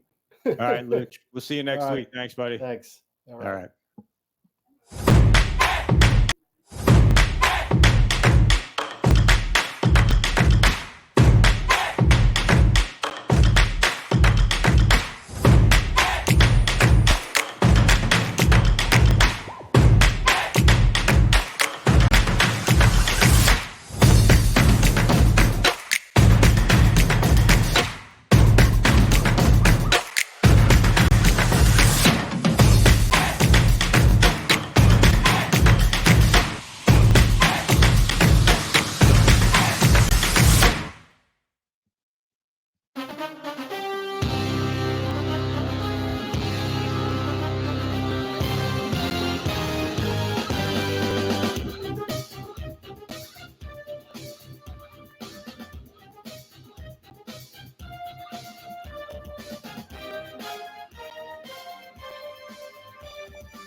The Dunkin' Dad. What's happening, buddy? Hey, what's going on, brother? How you making out? I'm making out. I'm doing good, man. Bill is a lot of fun, isn't he? Bill is an amazing guy. If you guys haven't checked out the podcast, you haven't had the conversations with Bill, swing on by Instagram, Twitter, X, whatever they call it. Go to the webpage. You could talk forever with Bill. It's sitting around and just old ball talk, man. Old ball talk. Bill is a good dude, and so is this man. He's in the Broad Street South studio. He just got off back-to-back shows, I believe, before joining us. He is the head honcho, the program director, the Les Moonves, the Jim Rome or the Tony Bruno of 102.9 The Game, which Bleacher Brothers shows are running on 102.9 The Game. And we appreciate that. So you can see us just like you can see Angel, and Angel will tell you everywhere you can see him, but you can see us on YouTube, and you can see us here, and you can see us on Facebook, and you can see us on TikTok. Our TikTok is taken off. People are watching. People are loving what we're putting out there. And we are here to talk about football. What else are we going to talk about right now? We got the baseball out of the way. Luch, we're going to get to his hockey because that's coming up, but man, there's a lot going on. I have a few questions, but I'm going to let you guys take it. Of course, you guys are probably going to all run, although neither one of you are wearing green, which is very surprising. But neither one of you are wearing green right now, both in the blue. Yeah, a little bit of green in here with the crest for there you go. Italy. So it's a little bit. Yeah. Angel, how are you, buddy? Good. I'm great. And the reason why I don't have my green on, because you always got to represent your brand. That's the big thing. So Sundays are saved for green. Any other day during the week is always saved for the Broad Street South brand, because if you don't put it out there, no one knows. So that's the best way of doing it. So although Mike Klein from Philly to South, he tried to bust my balls a couple weeks ago when he said, "Oh, what's that Dallas blue?" I'm like, bro, you need to get your eyesight straight. You will never, ever see me in Dallas blue. You're out of your mind. But no, listen, it's great to be on with you guys. Mike, it's been a minute since Dunkin' Dad. But it's fun. Yes, and third show tonight. A couple of new shows on the network. I have another one that's coming up very soon, where a gentleman out of Houston, Texas, will be doing a live show during the day. So I can't wait to make that announcement. Is currently on a radio station live in Houston. So he wants to come over to the network because he can basically say what he wants without having to be with the gosh and the darns and golly gees and all that fun stuff in the world, because the world is not the way it was just a couple of years ago. So it's growing. It's fun. I'm glad to have you guys on the network. For those who like to be up during the overnights, Bleacher Brothers is up there. And the fun part is there's a lot of folks that listen in from overseas, and it's good to get emails from people saying, "Hey, who are these guys?" And so I tell them exactly where you guys are from, or from No Filter Network, and they hopefully get to either make a chat or a comment throughout the night, or if not, they like to listen in. So that's the nice part about having an international radio station where it's been growing.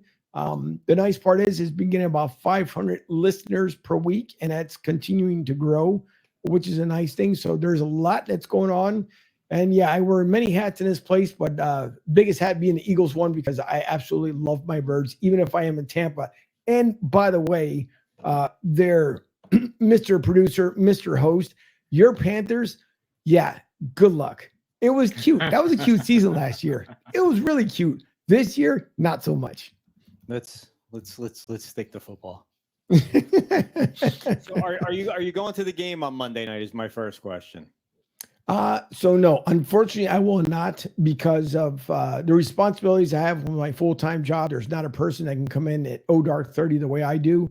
So I won't be there. And by the time I will leave from the game, the crew will be over at Tampa Joe's after the game, and they're supposed to be there till about 2 a.m. So I would imagine if I would stay there till 2 with any kind of post game, and then by the time I would get home, it'd be close to about 3 a.m, and I'd be up an hour later just to get ready and come back into the studio before I head into work. So yeah, no, I'll be skipping that game. As much as I would love to go, but yeah. But Saturday, we will be thrown down at Coco's on Clearwater. That's Saturday is the by invite only. Hollis Thomas will be there. Good Lord, and I'm drawing a brain fart. It was Hollis. It was also Lord Almighty, what is his name from? They made the stinking movie. No, they made the movie about him. Vince Papali. There you go. Yeah, that guy. Not high end. Not Mark Wahlberg, Yeah, the real guy. Yeah. So he will be there. So it should be fun trying with interviewing him for a couple of minutes. Same way with Hollis. Hollis, who belongs down with Philly Sports Trips. He is the ambassador, the official ambassador for Philly Sports Trips. And the guys from 97.5 are going to be down. So it should be a great time on Saturday. And then Sunday's going to be kind of pretty much a hangout day. And then the official tailgate will be at the Raymond James Stadium. That will kick off around 2 in the afternoon. And David Akers will be there for the tailgate festivities. So are you broadcasting from the tailgate that day? Or are you, I mean, even though you're not going to the game, you still go to the tailgate and broadcast? Do you have guys broadcasting from the tailgate? Or what's the plan there? No. So for the tailgate, I'm hoping to get out there. But again, due to during the day, what I have to do as far as the job, hopefully I can make it out there. If I can, that's why Saturday, I'll be doing a live set from Saturday over there at Coco's. So we'll end up having fun on Saturday. So yeah, Monday, I'm going to make the attempt, unfortunately, because again, the obligations during the day, it makes it a little bit tough. And I am a one-man show, so I don't have anybody that I can throw out there at the tailgate in order for everybody to see. And by the way, I did see the comment earlier by Penguin AZ when he talked about, and I'm glad I remembered Jose from back in the day from Norristown when he said, "We got hockey action, yo." So it was nice to see that comment up there. All right, let me ask you guys this. All right. We're 2 weeks in. Last week, we spoke on the show a little bit about talking heads overreacting after 1 week. Oh, Joe Burrows, it was just one bad week, but he's a great, history shows that it's just 1 week. Zach Wilson will be okay because he did go 5-0 last year at one point, and he's been under Aaron Rodgers' tutelage. And now we've had 2 weeks. What teams do we need to sound the alarms on? Duncan, if you want to take that one first. Who looks like they're in trouble? Cincinnati. They, in my opinion, out of all the teams coming in that I had big expectations of, something's going on with Burrow. Burrow's he's a baller, but he likes to, but I think he's rushing his return. They have an okay team. They got a good roster. He definitely flips the switch for them. But when I looked at my roster, when I looked at my rundown of teams out there, Cincinnati jumps off the page. He just looks inconsistent. He's not on the same page with some of the receivers. He had a couple big plays to chase, but everybody else sort of missing the mark. And the other team is Denver. I think Denver, it's just a failed experiment. I think they paid a lot of money for Russell Wilson, and it is just a catastrophe. You lose a game to the Raiders, you lose a game to the Commanders. I don't know. It's time to pack up his little toys. I don't know if he's listening to, the missus chirping in his ear, if he's worried about doing other things with his career afterwards, but he is definitely not on the same page with Peyton. He's not on the same page with his receivers.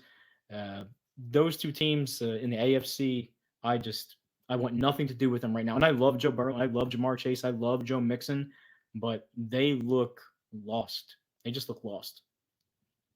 Yeah, I will have to agree as far as when it comes to Denver. I think that's a much failed experiment. Sean Payton, they give up a lot for Sean to end up coming in there. You can tell he is completely disconnected from this team. And you can see it on the sidelines, especially, you're coming so close to be able to win. And it's not the same Sean from New Orleans. And if you thought you were going to go there and change Russell Wilson, and I know you're going to have tons of people from the NFL Network saying, don't give up on Russell. When Russell cannot uplift Russell, there's an issue. There's a problem. And Russell Wilson just does not have the same impact that he did in Seattle. And I think even the Seattle fans will tell you they saw the writing on the wall when it was time for him to go.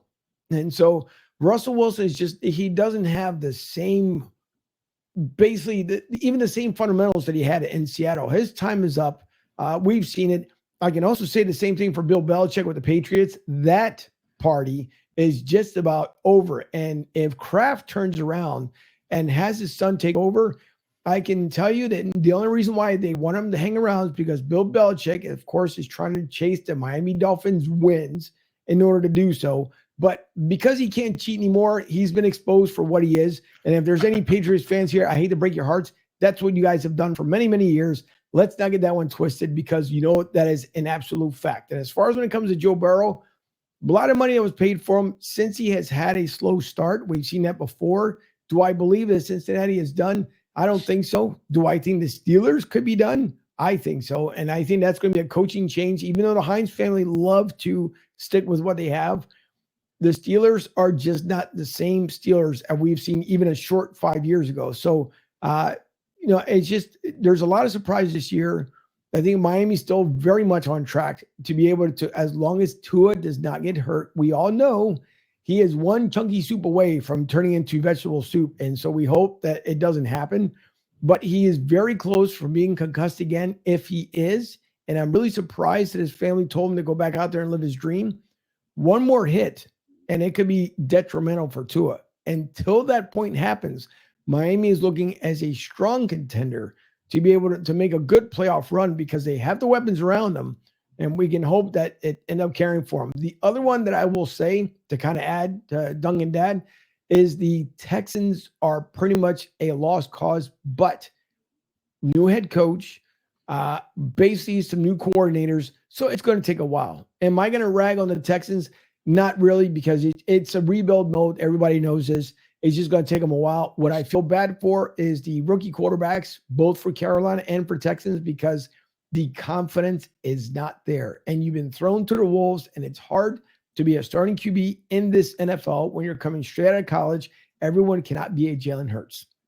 Yeah, the only word of caution, a little bit of grain of salt that I take with Miami is that you play the Patriots and you have a close game because Belichick, as much as the cheating, he takes away your best asset. And he put Tyreek Hill into a box. Even though he had a touchdown, he had a couple yards, it wasn't the same explosive Tyreek Hill that we saw against LA, San Diego, Alameda, whoever the Chargers are playing for this week.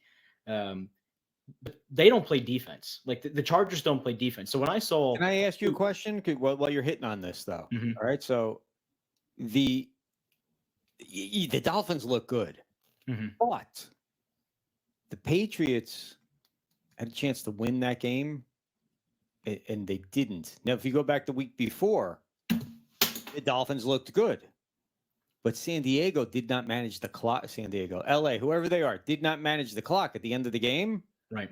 The Dolphins could easily be 2-0, or it's 0-2 as opposed to 2-0 at this point. That's right. As good as they've looked. So, sound the alarm that all these Dolphins fans are going crazy, and maybe you should slow down a little bit, or you know what? Hey, a win's a win, and we take it. I didn't mean to cut you off, so it was a question for you because you had mentioned that New England gave it to them. So did the San Diego, LA Charger people. I don't think you're going to find out until week 4 what the real Dolphin team looks like. They got to go to Buffalo, play Buffalo in Buffalo in week 4. Before that, they have a layup game versus the Broncos at home. If everything runs stride with the way that the Bills are playing, they should be matching them by the time that matchup comes along. No, you're right. In Buffalo right now, it obviously a great win on Sunday. That was a must-need win, and I'm not saying for the season, but they should have won week 1 and end up winning in week 2, which is fine. The Commanders, once again, looking well. Ron Rivera, that was with a new ownership. Harris, obviously from the Sixers, which I'm dying to know how the Sixers fans are going to react once the NBA season rolls around, because you went into enemy territory almost as bad as Dallas enemy territory. But you look at the Commanders, obviously Ron Rivera turning that team around. Now the organization has new leadership, which has changed things around the mindset of the locker room. I wish, as much as we all used to love to make fun of the Redskins name, but it would be nice if they actually went back to it, and the tribe actually tried to get the NFL to do so, and they won't do it. But when it comes to Buffalo obviously is going to be, to me, in my opinion, they're going to end up winning that division. The Patriots, I don't think, have the Bills number any longer. The only thing we have to see is how much is Josh Allen continue to mature as a quarterback. We've seen him come up short now the last 2 years. So we hope that he makes that turn, that key turn, especially this year. So if Buffalo wants to take anything away from Miami, they know the course that they have to take at this point. They are facing the Commanders, obviously, who are 2-0, the NFC East right now looking almost beast mode from years ago. Giants winning and tying up their record. So they're at 1-1. Eagles 2-0, obviously taking on the Bucks here in Tampa Bay. So there's a lot of good momentum for some of these teams on the polar opposite side. You also have the Bears doing disastrous things. And when you go with a safe hire, and I'll kind of throw this back to both of you guys. When you go with a safe hire, it does not work. And I feel bad for my fiance, who's a Bears fan originally from the Chicago area, but the Bears went with, I think, worse than a failed experiment. I don't know how long Justin's going to be behind the helm. I don't see that. The same way with New York Jets that have an issue, but they got so much money tied into Aaron, they can't do anything about that. But the Bears, I will love to get your thoughts on just why you don't go safe in the NFL. Man, Everfluss comes into a crazy situation there in Chicago. Fields, you have this explosive young quarterback, right? And he's running wild. He's setting NFL records, most rushing yards in a game. So, eclipsing what Lamar Jackson did. He was basically what people thought Kyler Murray should have been. He turned into for about 7-8 games in a year. Right. All of a sudden, he's our guy. He's amazing. In the NFL, and we're seeing this a lot in places like Carolina, right? And they made the comment on it when Bryce was running and he gets tackled from behind. In the NFL, this is a grown man, grown person's game. People will adjust, people will adapt. And you see that these gentlemen, these players that are the cream of the crop over the years, they are constantly honing their craft. They're constantly staying, ahead of the game. Fields is being asked, what's going on? He's like, oh, well, it could be coach, and I'm kind of looking robotic. I don't know what's going on. They're not letting me play the way I want to play. Teams adjust. It's not just what you're seeing this, and that's youth, right? That's the naivety of youth. That's the greatness about youth, because you just want to get out there. You want to win. You want to get out there. You want to win. But there's so much other internal turmoil, if I can use that word, going on in the Bears organization that, right, you sometimes when you try to play it safe and you try to make the right hire and you try to do everything that the analytics says that you do, sign the young quarterback long term, go ahead and bring in the new defensive coordinator, okay, approaching the coach, you inadvertently mess up the formula. You know what I mean? It's you never want to get it in that. And now the Bears are looking at the FBI raiding this guy's house that was just, resigned a couple days ago. Your quarterback's out here saying he doesn't like the coaching, but he does like the coach. Don't blame the coach. And is the coaching, is not the coaching. I mean, you might as well just step back, open up the lighter, throw it onto the Weber grill, and walk away. Because that's what it looks like right now. AJ? I'm not going to lie to you, Angel. I'm really not up to speed on the Bears. I'm so spread thin at this point. Uh-huh. I'm not up to. I heard about the coach. I heard about the raid, or there wasn't a raid. That there's possible, health issues. Why he had to resign. I really have nothing to add to the Bear talk that would be relevant or constructive. But I would like to ask about the Jets. And I would like to ask about, Zach Wilson, because, the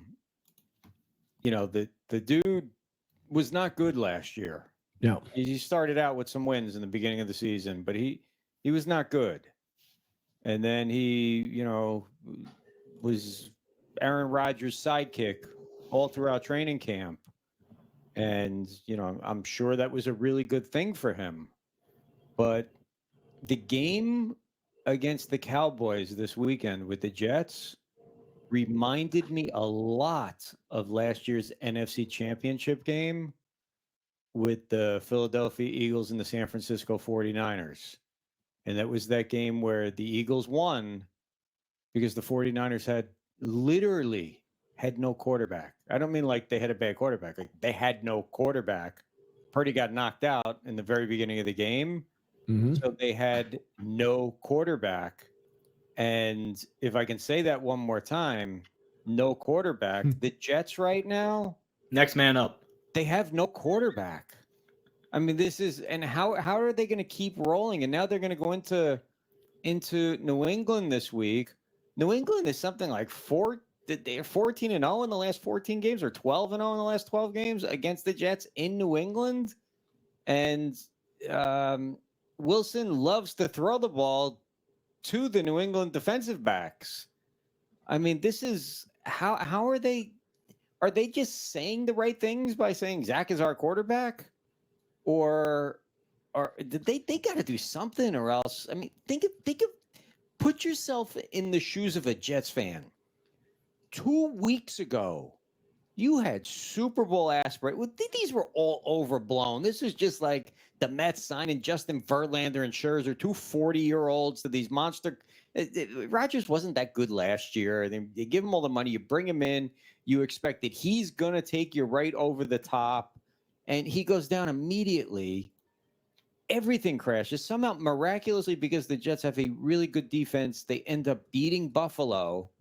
So that raises up some hopes. But I think those hopes were smashed back down into reality last week for Jets fans. And I couldn't imagine being a Jet fan. I'd rather be a Met fan. I'd rather be anything but a Jet fan at this point. And I mean, what are your thoughts? What is their plan? Do they have a plan? Do they need to have a plan? What do they need to do? Zach Wilson cannot. This is ridiculous. Like literally, sign Kaepernick. And those were no. Literally, what are they? Bring Namath back. Where's Richard Todd? I mean, seriously, I don't. Let's call Chad Pennington, see if he's doing anything this weekend, right? Yeah. I mean, where you guys at on this? I mean, look now, Dallas. Yeah, Dallas looked great, but they looked great, but they played a team with no quarterback.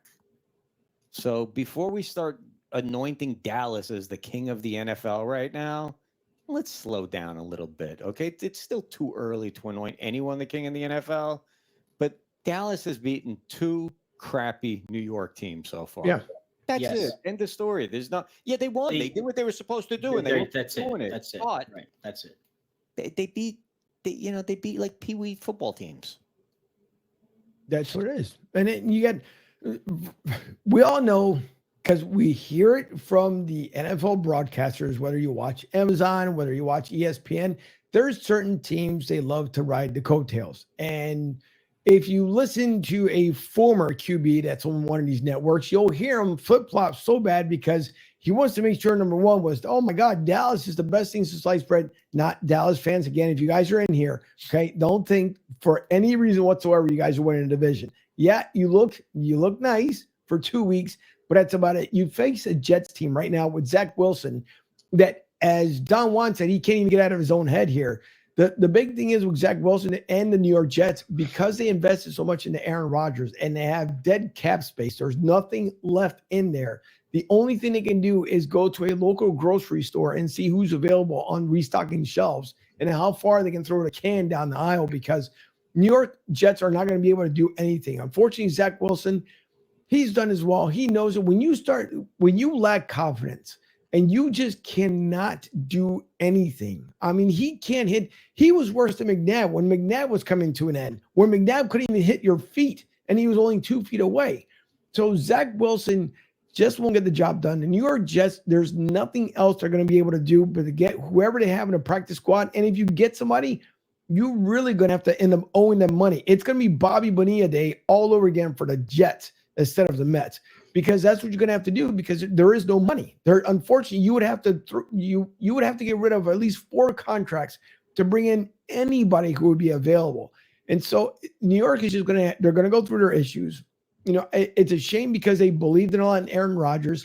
You know, you're going to end up paying the man. He's going to be sitting there the entire season.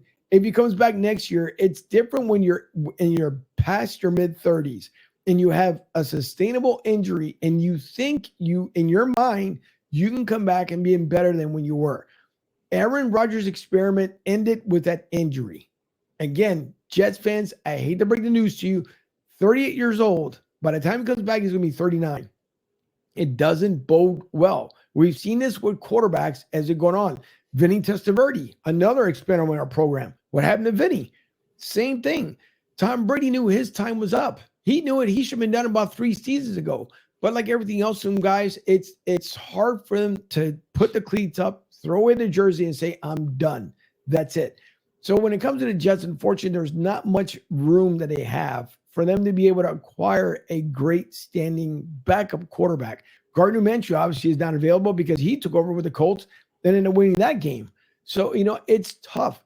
It is really tough right now for the Jets. If you're a Jets fan, again, it's horrific because you guys were on this cloud. Obviously, they put him up there as far as a pedestal. I don't believe in Aaron Rodgers, and they just, in my own opinion, because he gave up on Green Bay. Green Bay didn't give up on him. He gave up on Green Bay. And so when you move and you go from one place to another, it doesn't work out for you. And the one thing I will say as we continue talking about football as well, I want people to understand one thing when it comes to Philly fans, and I'm talking about Eagles fans in general. Somebody put out a Minnesota Viking, and there's also controversy too with that player that stated that he was getting these racial epithets. And if anybody really thought about what he was talking about, on Instagram, you cannot change your fonts. You cannot change your background. And if you really wanted to call that person out, it wouldn't be that hard for people to figure out that, yeah, you might have been putting some fraudulent stuff out there, but that's a whole different story for a whole different day. But when you put out videos, and somebody put out a Vikings video, like someone was getting pummeled, that was back from 2017. And because I know I was there when there was a broadcast being done by 94 WIP, the guy who got tackled that evening was because he walked by when all of us were live and he was talking the most crap out of anybody, to keep it in most polite terms here. But he talked the most nonsense after he was told, do not walk through there and say anything dumb. So that's number one. Somebody put up an old Minnesota tape. You guys ought to go back and watch it. The other thing too is everybody likes to talk about Philly, but how about what happened up there in New England where a Miami fan, that's right, hit at a dad of 2, married, season ticket holder, knocks him out, kills him. So when people always want to talk about the Eagles fans, how disrespectful Philly fans are, watch what you say, because even in Vegas, those Raiders fans that had all that nonsense going on back in California have brought that same nonsense week in, week out over with the Raiders. So I will leave that rant there because that just drove me nuts when people want to talk about different things. And it's just, they don't want to talk about their teams and their situations, what's going on out there. So will the Jets lose this weekend against New England? Yeah. Will Belichick finally get another win in his column? Of course. And if they don't, shame on them. And also that experiment with Ezekiel Elliott, that's another little cute segment that the Patriots are doing right now, because Zeke, after all that holdout nonsense that he went to Dallas, how has that worked out for you? Because Zeke Elliott is done as far as his running back time. His prime, it's over, because when you demand money, you get exactly what you deserve. So I don't care for Zeke Elliott. Don't care if he runs 500 yards this year. He is not a team player, and everyone in New England will see it. But Belichick thinks he can put him in control. Right now, sure, you made him get his hair cut because everybody's got to look clean with the New England organization. But that experiment will also come to an end. And that is the end of my rant. Wow. I mean, like, what else can I say? Philadelphia fans are the greatest fans in the world. I mean, we're just wonderful, the greatest people. You should bow down before us and check your facts with everything else. Angel's right. Fandoms across the nation, they all have their quirks, all have their little idiosyncrasies. And it's definitely gotten really, really out of hand. I had the same sour taste in my mouth, tried to, reach out through my channels, how I go on social media, just to condolences and stuff like that to, the families, and put the post on their newspapers and whatnot, just as a fan. Like the heck with any kind of affiliation. It's just like, you go to the game, you can run your mouth, you can talk, but the minute you cross over the line, and this guy, he gets killed. 30-year season ticket holder. He gets knocked cold with his kids at the game, doesn't wake up, dad's dead. These kids are going to hate football for the rest of their life. Yeah. Someone's going to pay an exuberant amount of money for this. And Like at what end? Like even the most hardened football fans that you see constantly in these chat conversations are like, it's a game. Like we might break balls, we might, throw the sodas, we might scream and yell. And this is across the board, right? This is unilateral. This is like coast to coast. But when you cross those lines, people in the comments like stuff going on outside of San Francisco's stadium. People getting stabbed, people getting jumped. Mm-hmm. I mean, this is happening everywhere. There's videos last year, Chiefs game. People fighting that you guys are winning the Super Bowl. You guys are one of the top 2 teams in the league, and you guys are fighting each other in the stands. Backtracking to the Jets, yeah, I feel bad for the young defense on that team because what's going to happen is that offense is so poor right now, especially with Wilson, is that defense is going to spend so much time on the field. And you're going to take guys like Quinnen Williams, who's a great young talent. He's never going to get any rest. You take guys like Sauce Gardner, who's already chirping a little bit. He's going to no rest. The guys, the other guys, DJ Reed, like this is a really awesome core of young guys. There's no help for them whatsoever.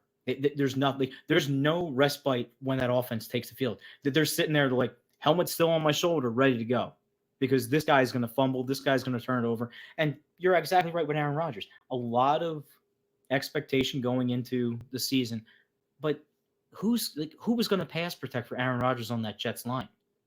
Like there was still so many unanswered questions. Now, could the defense make up for that? Sure. Could he compensate for some of that because he reads the defenses a lot quicker? He gets the ball out a lot quicker. Sure, he could. But long run, it's just not sustainable. And like you said, a lot of these times we see these failed experiments where these guys want a big bag, they want the bag, they move on, they're later on in their career, and it doesn't pan out the way it does.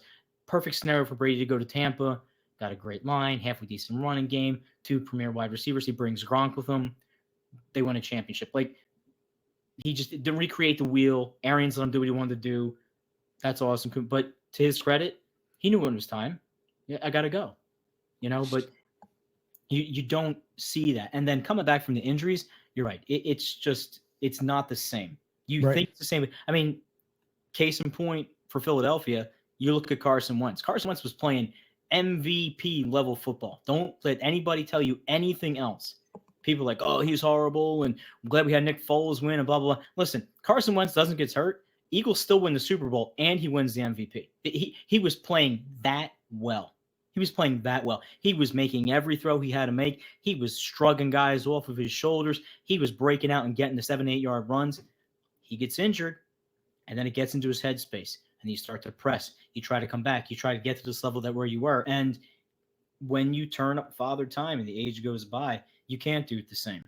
You can't. So, the Jets thing, it's a shame because a lot of expectation, a lot of promise this year. They're going to go to New England. They're going to lose. They're going to turn right around with another beat up team and have to go to Kansas City. They're going to get whitewashed in Kansas City.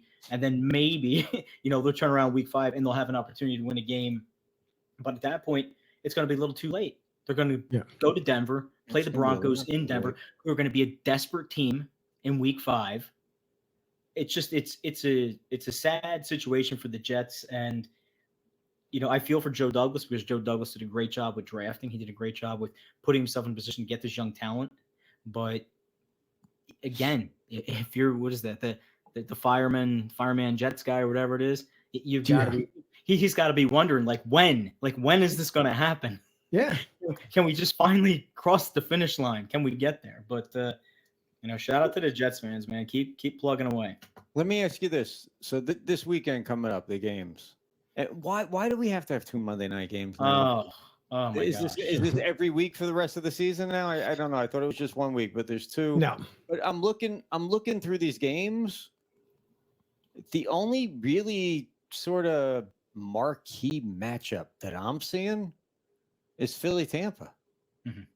I mean, the rest of these games, none of these games am I looking at and saying, well, all right, I got to check that game out. I got to check this game out. I'm just maybe the Chargers going into Minnesota a little bit. There's nothing else here that watch Dallas go into Arizona and lose. That'd be great. The only other one that I see that's from a football perspective to watch, I'd like to see the Atlanta and the Detroit game just to Yeah. see if Atlanta is kind of on the come up, or if Detroit is going to rebound and really serves us, because Reynolds is still catching touchdowns. St. Brown is still out there making plays. Goff is all right. I mean, they seem to be, they're supposed to be the next big thing in the NFC Central or the NFC North. Like it's the Lions, it's the Lions, it's the Lions. So I want to see if Atlanta's going to hold serve, right? They need to hold serve. Like they're 2-0. They, worked their way through the first couple games. Let me see if Atlanta is something to pay attention to, because that South Division is just, I don't know what it's going to be. Tampa, it's a great story with Tampa. But again, like Eagles are going to find it real quick if they're what they're supposed to be. And we're going to find out what Tampa, is all about. Because like Angel was saying earlier, like Tampa wins that game. That momentum coming out of that game, that's where you get a team on a run. That's where people start believing in each other. And, stranger things have happened, right? I mean, stranger things have happened. So let's pivot for a second and go over to college. I heard this today. I heard it earlier and I heard it again this afternoon. The most streamed ESPN college football late game ever. Colorado State. It's like 10 million people streamed the game. It was one of them. Yeah, so was I. I watched I watched the whole thing. I'm in. I'm addicted. I was actually ticked off because the Florida Tennessee game ran late. Yep. And I was flipping between FAU. I was watching FAU. I hung in there to watch FAU because that's my job. I have to report on FAU, so I got to watch the close games and the blowouts all together. But then I flipped, and it was still Florida and Tennessee, and I'm like, and it said that the Colorado game is on ESPN News, and I'm like, I don't know where that's at. I'll wait.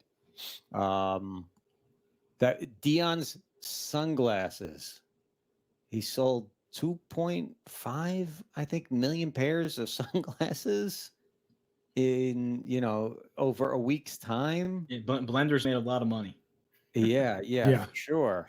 The hype is there. Dion is the new Floyd Money Mayweather. Okay. But they're going into Oregon this weekend. And they're 21-point underdogs. And I'm just learning about college football. But I went and looked at this game and handicapped this game, sort of like looking at the trends like I do with basketball, which I'm really good at. Boy, they look like they're in way over their heads. So it's like, how do you doubt primetime at this point? But, this looks like it could be really ugly. They're coming into a stretch of 6 games where 4 of those teams are legit teams, right? So Oregon State, UCLA on the back end, but you got back-to-back games at Oregon, and then you bring USC into Boulder.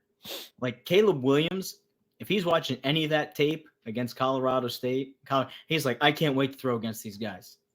I can't wait. Like, I'm going to look at Sanders. I'm going to give him a little head fake.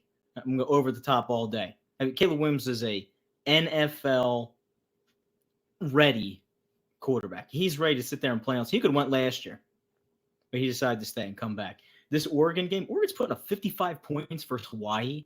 Like, that's what you do to a bad team in college, right? You score points. You make your mark. And yeah, I think I'm not putting anything past Coach Prime. I think they have that little, little chip, kind of playing out of our head, playing out of our mind sort of thing. But Oregon's not going to give you the ball on the 2-yard line and let you go down the field. That's just not going to happen. There was an opportunity for Colorado State to go for it on like 4th and 2, run some more time off the clock. Like, there was a lot of coaching that could have been handled differently from the Colorado State side, that as you progress into the season, you start to play some of these more established programs with a pedigree. Coaching counts just like coordinators count. They don't make these same mistakes. Take more time off the clock, guys staying bounds. You don't have dumb penalties. There was 2 penalties on Kamara late in the game. But Kamara by far best defensive player on the field in that game. He was living in Colorado's backfield the entire game. He'll play Sunday, Saturday, Thursday, whenever the NFL plays. He gets the helmet-to-helmet hit on Shiloh, whoever the quarterback, Sherrod Sanders, disqualified for the targeting, moves the ball down to like the 6 or 7 yard line. Boop, they get in, they score. So a lot of things have to fall your way. You don't have to just be good. You have to be lucky sometimes. Prime's lucky with it. But the Oregon game, like if you had a circle, a game on the calendar to be like, all right, let's see what you're about. Going up there into Duckland, taking these guys on, and Oregon's an athlete, right? They're a fast-paced team. They're going to play the same speed as Colorado. I know there's a lot of guys that came over in the portal from Jacksonville State, all athletes as well. You're going to see, and you should see the difference, right? Like you should see these, blue chip Division I students who go to Oregon, who play a system. They're familiar with the system, and these guys. And it's nothing against Prime. It's just, it's my adage when I start thinking about NCAA, anything athletics. It's like eventually the talent always wins. Like this is a bad stat right here. Okay, the Ducks rush for an average 229 yards a game. The Buffaloes give up 265 rushing yards a game. Right. That right there alone is crazy scary. All right. No. I'm wrong. It's still scary, but I read the wrong line. They're giving up almost 200 yards a game rushing. And when you flip the opposite way, Buffalo's only rushing for 61 yards a game. Everything is in the pass. And the passing yards allowed by Oregon per game, 160, less than 160.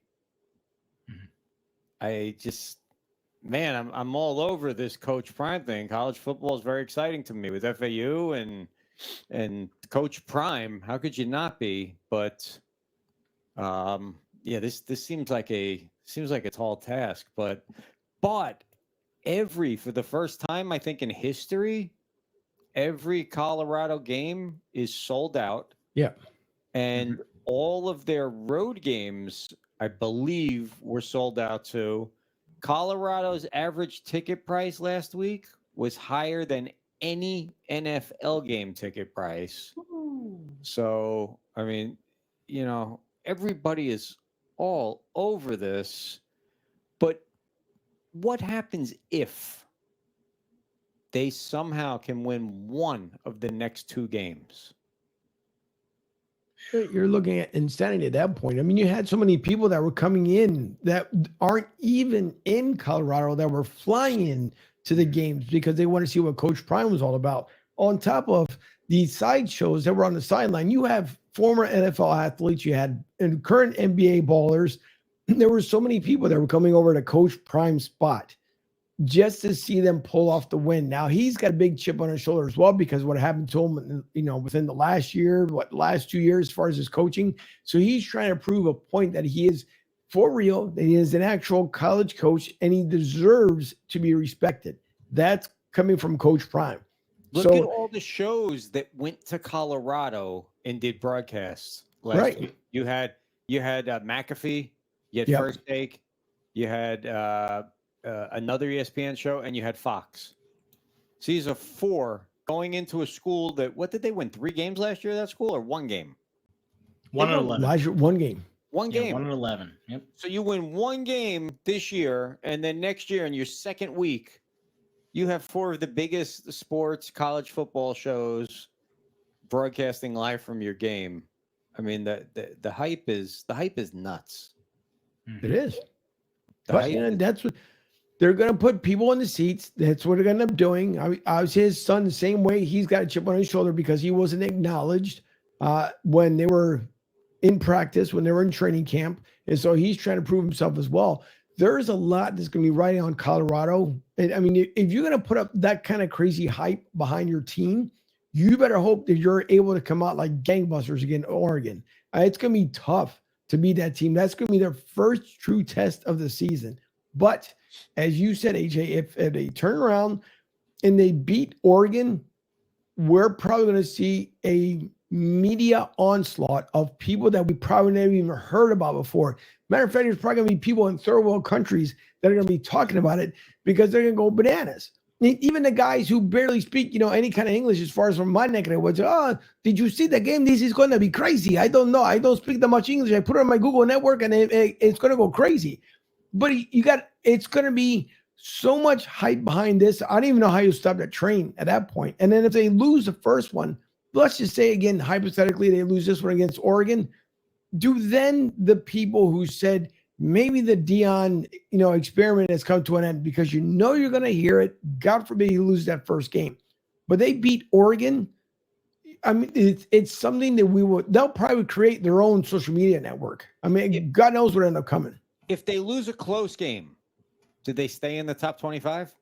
Yeah, for sure.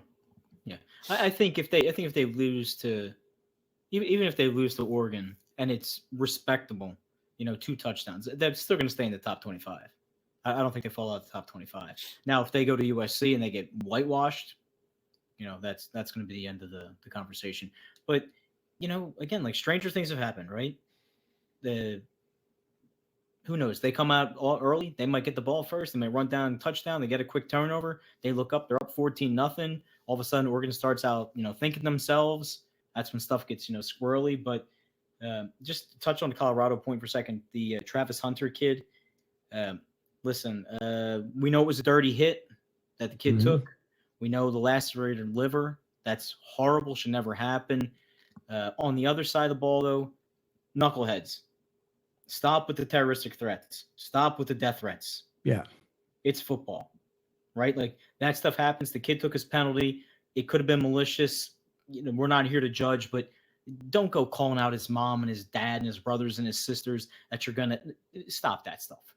Stop that. That's just, there's no place for that in sports. There's no place for that across the board. I mean, it's, and I hope if you did do that, I hope you got a knock on your door and I hope you got at least a talk to from somebody. That's ridiculous, man. That's absolutely ridiculous. If anyone has a question or if you want to add anything on football, college football topic, if you want to hit knock, we got a couple of minutes we can bring you in.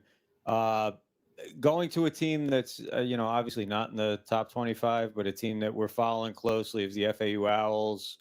I don't think it was a surprise what happened last week. I mean, everybody, when Clemson lost to Duke week 1, it shocked the world. Turns out Duke ain't that bad of a team after all, huh? Mm-hmm. I'm motivated to get back at FAU to motivate some people around here to go out to those games. Because again, you got to remember, college football is new to me. So they're getting 15, 17,000 people. The stadium's a third full. And then I look at Clemson and what it was like. And I look at Colorado and see what it's like there. FAU fans, South Florida sports fans, you people need to step it up and get out there and support the team. They got the game was over really, really, really fast. And the starting quarterback, interesting fact, the starting quarterback that he's out now. He's got a torn ACL, torn meniscus. He's out for the season. He somehow, with some rule in college football, can get a special exception and come back and play again next year. Wow. The dude is 25 years old. He's older right now than like 5 NFL starting quarterbacks. Sounds like Stetson. Casey Thompson, he's out. The quarterback that came in and replaced him, tale of two halves, and I get it. All right. The game was over by halftime. So Clemson put in the second team and the third team. But there was there's stuff to build on there. It was a 14-14 game in the second half. FAU did score a couple late touchdowns. The quarterback that came in, which will now be the starting quarterback, is Daniel Richardson. He was 18 for 32 for 120. Our man Jerron, who was on the show last week, 8 tackles, 2 busted up plays. The dude was all over my TV. Every time I looked up, Duran was there, busting up plays, making tackles. I'm glad that we had him on because he had a huge game, and then also Wester, wide receiver, set the record for most career receptions in FAU history. So, and he's only a junior, I believe. So there was a little bit to grow on right there. This week they go up to Illinois. I didn't check what the spread was. I did. I think it was -11, or FAU is getting 11 at this point. There's a lot of injuries. There's a lot going on. But my takeaway was this: Herman's first year, we got something to grow on. Truthfully, I gotta watch what I say here about FAU, but never really sold on Casey Thompson. I didn't see anything out of him the first 2 weeks, really. I mean, the first week they played well, but they played Monmouth was, in that game, FAU was Clemson and Monmouth was FAU. So you're supposed to win that game. They probably should have won it a lot bigger than they did. My encouragement is going to be to get out on campus and to get in this local area here and rile the people up to get out here. We had a Division I school that plays right here in our neighborhood. We got to get out here and support these kids because they're playing hard and they seem like a bunch of good guys being around them. We've got Mr. Don Juan, who's I want to jump in on some I want to jump in real quick and get everybody's opinion about that last second field goal by the Rams in that 49er game. It was a meaningless field goal, and I guess it brought the points down to a 7-point differential. Does anybody think that stinks? Or is it just me? Yeah, no, that wasn't meaningless. That covered the spread. That swung all the money the other way. If there's any guy in the NFL that would know what the spreads were going into the game and would watch it, would be McVay. McVay is like, all right, I'm not going to win this game, but I'm going to screw a lot of people over. True. Good. True, man. It's so true. It is. Good case in point. That's the only reason why was for that alone, just to cover the spread, because it was meaningless, but that's what it was. Sean always does his homework because he's not, again, love Pete Rose. Pete Rose did things completely different. Sean learned from that. So that's exactly what it was. That final three was just to cover the spread. That was it. Nothing else from it. That's right. But shouldn't McVay be getting a call from the commissioner's office? I mean, he's just going to answer. He's just trying to get my kicker some live time reps. Oh, yeah, you don't get this all the time. We knew the game was out of reach, but he has the perfect cover. He has the perfect cover. This is the fine line now that gambling is part of the sport. Yeah. Oh, absolutely. Absolutely. There's more of a chance, I would think, NBA, you can, we had the whole Donahue thing, right? But in the NFL, with the way that the offenses go up and down the field so quickly, right? You really could, influence the game. I mean, say if I'm a quarterback, right? And my team is up, 9 points. I know the other team isn't going to come back and beat me, but I get them just close enough because I throw an interception, I throw a lazy pass, they kick a field goal, all of a sudden that 9 goes to 5 or 9 goes to 6, people win. These are things that you don't want to think about, but it's sports, it's betting. That's what it is now. It's $1 billion a year industry. They put so much money into it. You can't watch an NFL program now that doesn't have some sponsorship by a betting component. They just have it. It is. It's that's exactly what it is. I mean, you have everybody's trying to get in with the NFL. Obviously, it's $1 billion industry for a reason. Roger Goodell, and he knows how to turn it into almost $1 trillion at this point because he's still looking at London to have a team out there, which I think it's going to be the London Jaguars. And they'll have half the season they'll be here in Jacksonville, the other half they'll be in London. But that's all it is. It's if you can come up with a sports betting app, somehow or another create money where you can steamroll it and send it to the NFL would love you forever because it gives them more revenue to reach out to for the more fan base. And you look at the Super Bowl. Everything is bettable on the Super Bowl. And I mean everything from the walk of the length from the teams coming from the bus into the stadium. Where else were you ever going to get a bet? So let me calculate this. It should be about a 5-minute walk from the bus to the locker room, but I think they can do it in 4.93 seconds, and they'll be able to do so. It's insane on how the NFL has been able to do so, and they know this. So can you have fixable games in the NFL? Is it a far stretch? Of course not. It could happen. It can very well happen. You just have to be very calculate on doing so. Again, i.e. Patriots, not the way you guys did it, but regardless when it comes to the NFL and it comes to sports betting, it is a huge, huge market. And that's what the teams are looking for. Because, I mean, you may not bet against your own team, which we're hoping the guys don't go out there and do so. But, if you play for Washington, of course you can bet on the Rams game. And you just hope they cover that spread. And that's how a lot of these guys end up making their money, especially if you're a rookie. But, yeah, that's all that 3-point meant for Sean. That was it. And if he does get that call, Dunkin was headed right in the head. That's exactly what he's going to talk about. Listen, what do you want me to do? I got a kicker. His one job is to go out there and kick the ball. I made sure he went out there and did so. Yeah, maybe he had incentives in his contracts for total kicks converted during the year, right? Could be too. Just like Jones got paid on the first 3 interceptions versus the first week for the Jets, right? I mean, like, this stuff happens. Like, you start to know all these things. And like you said, everything's bettable. So if you get in someone's ear, you're like, hey, Rihanna, go 230. Rihanna's been singing for her entire life. She can make the national anthem, 229 and a half a second if she wanted to. Right. And so I just give her a little signal from the stands, and she's like, all right, 240, here we come.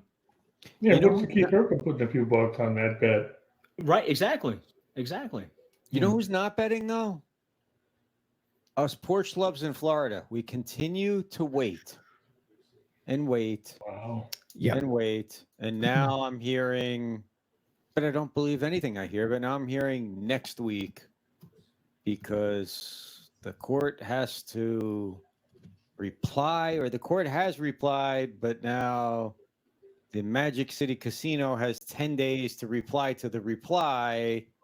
And this can go on for, at some point, maybe my daughter will be able to bet in like 30 years when I'm long gone.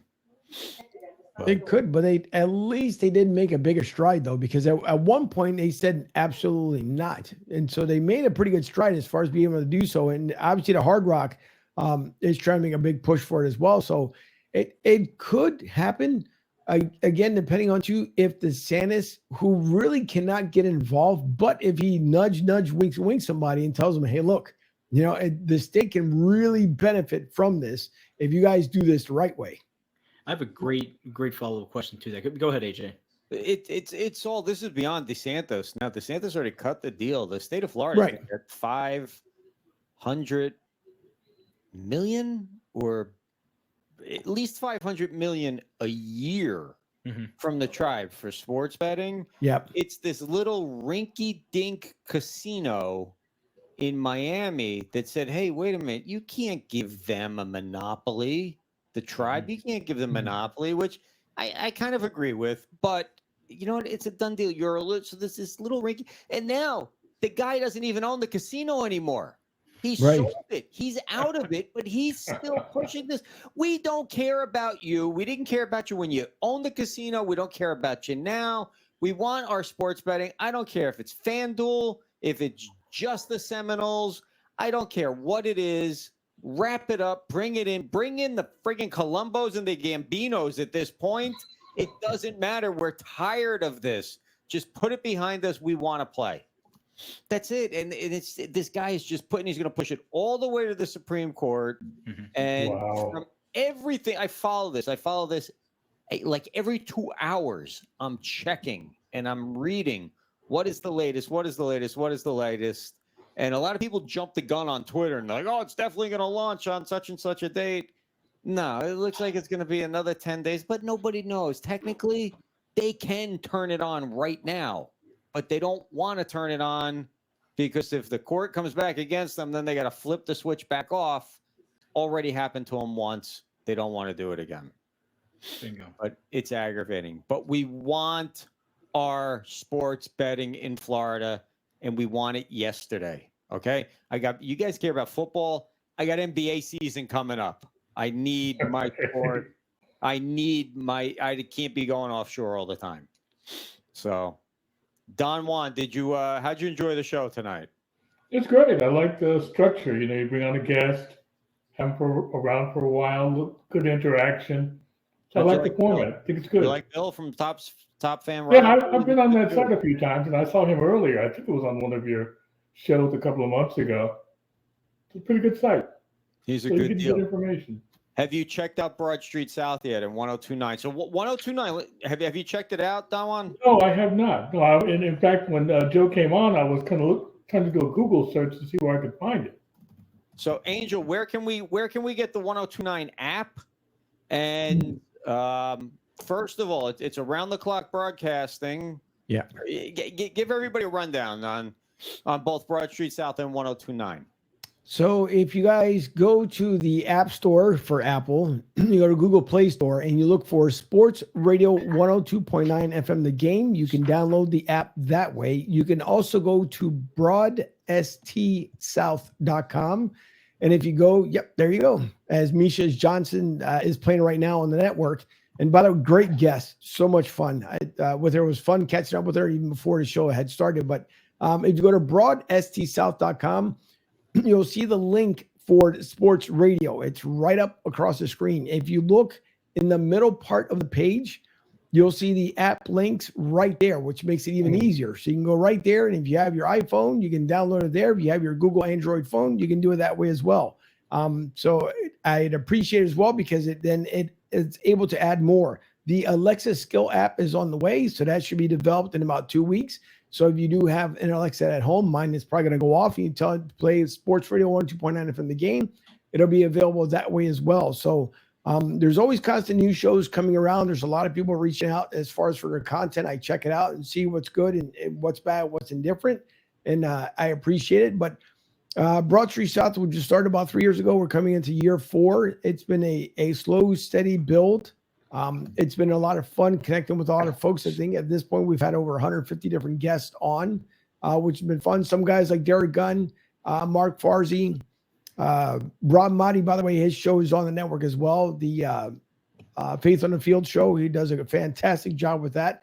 So he's on the network as well. Tony Brewer, of course, Friday nights. The guys here at Bleacher Brothers is on the network. So can we update the show? Is it possible to get the show on weekly if I get the show to you the next day? You sure can.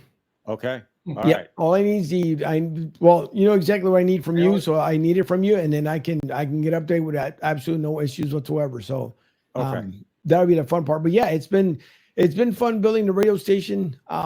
It's been fun getting the listeners from overseas. It's been great. I've gotten people listening in from Africa, from Spain, from Italy, as Dunkin Dad has his Italian shirt on. So it's been nice in the emails, the direct messages I've been getting as far as the station itself. We're slowly going to start building the commercials to it so it can flow one show into the next. Eventually, at one point, it would be nice to get the morning, midday, and afternoon drive shows. But with that, of course, people look to get paid right now on the network. No one, unfortunately, gets paid because I don't get paid. And if I don't get paid, it's all through networking. And that's where I like to basically, have people just reach out and again, see what's out there. I've got 2 great girls out from the West Coast who do a fantastic job covering the Aces. They also covered Seattle Seahawks, do a fine job with that. And then pretty soon the current Stanley Cup champions, they also do a tremendous coverage with the team from Vegas. I'll keep nameless because they did such a fantastic job. But I was out there not too long ago after the Stanley Cup win. It was a lot of fun out that way. But, it's just the network continues to grow. I'm always looking for great folks to come on there. So if you guys have really good input, if there's something that you really want to hear, something, I think Steve actually put something up there where he says he doesn't know, he wants to be in radio, but doesn't know exactly what he wants to start up and talk about. So I end up reaching out. You can reach out to me through my social media. You guys can find it all on broadstsouth.com. Send me a message and let me know what kind of ideas you have as far as what you want to start up, and let's see where we can get from that point. But it's been fun. It's been fun. We're coming up year 4, 200th episode. We had a lot of fun with it over at Tampa Joe's. I had the very fortunate guest out there with me, Monica from the Roger and JP show. She is on 102.5 over here in St. Pete, the Bone. So it was nice to have her on. Great personality here locally. She's about 4 foot. God, I think she was 9. So we ended up taking a picture with Ronnie Gent, the former Eagle, the tight end, who's on the network as well as the NFL analyst. We had a lot of fun doing that show. So went a little bit longer probably than we expected. It was also delayed in the very beginning. But again, I can't thank you guys enough for coming over to the network. It's just been a lot of fun building up, and we can't wait to see exactly where it's going to go from here. So one-man show, but I have a lot of fun with it. And anybody that's too lazy to go out and do a Google search or find these things, just go to bleacherbrothers.com, and right at the top, there's a banner for Broad Street South or 102.9. And then on most of our articles that come out, there's banners leading back to. All you got to do is click on the banner, and it'll take you right to their website right there. There's a couple other things that I want to I want to plug here, sort of at the end of the show. So Coverlicious started last week. They had their premiere show on Thursday night, and I know that Don Juan was there live. I was there live. I've been working with Ted Brooks for a while, so I know what Ted brings. I've been working with Rico for a while. I know what Uncle Rico brings. Together, I wasn't really quite sure what they were going to bring. And just the name, the Coverlicious, I was kind of like, all right, what are we getting into? I thought it was a really, really, really good show. And I'm not even going to say for the first show. I'm going to say I thought it was a really good show. Now, you don't win them all. I'll just leave it at that. But they are back tomorrow night. They do every Thursday where they break down college and NFL games. And, Ted Brooks has been a handicapper for a very, very, very long time with the Sports Profit. So Coverlicious on the No Filter Network. I believe it's 8 o'clock every Thursday night. We got the last call every Friday night after the Tony Bruno show. Tony Bruno Fantasy. It's now called Take Tony's Money is what the contest is called. It's on DraftKings. Tony posts it. Bleacher Brothers posts the link to it. It's a private link. Last week's contest ended up not happening at the last minute because of DraftKings, because they don't print the small print and blah, blah, blah. But we get it all straightened out this week. So literally go take Tony's money because he's horrible at fantasy football. And there's a lot of people in it. Winner takes all. Pouring Perspective with the Dunkin Dad is on during the week. Are we doing Monday, Wednesday, Friday? Monday, Wednesday, Friday, 12:15. Monday, Wednesday, Friday, 12:15. Bill at Top Fan Rivalry. This dude, Duncan, you did it. You taped his show last night. It airs tomorrow. The dude's fantastic, isn't he? He is a wonderful gentleman. Love his approach. Love everything about the content that he delves up from the fans, getting out there. And it's grassroots, old-fashioned baseball. If you don't like that conversation, I can't help you out, because baseball, as much as I love football, it's my baby. It's my first love. I just, can go to bed listening to it, can wake up listening to it. And Bill is he's a great guy, really great guy. You can find him live almost all the time on Instagram. I mean, he doesn't sleep. He's like you. He doesn't sleep. Yeah, exactly. The Sports Profits, Bruno Fantasy. Philly Guy Speaks with Joe Q. All right, Philly, we are missing. Got Angel. He named his company Broad Street South because of the Philly market. We got to tap into this Philly market right here. But you got Joe Q, the Philly Guy Speaks. You got the Dunkin Dad up there. Chase Brooks. Chase is going to become... We're going to follow Chase. We're going to go do our own little 24/7 on Chase's next fight that's coming up.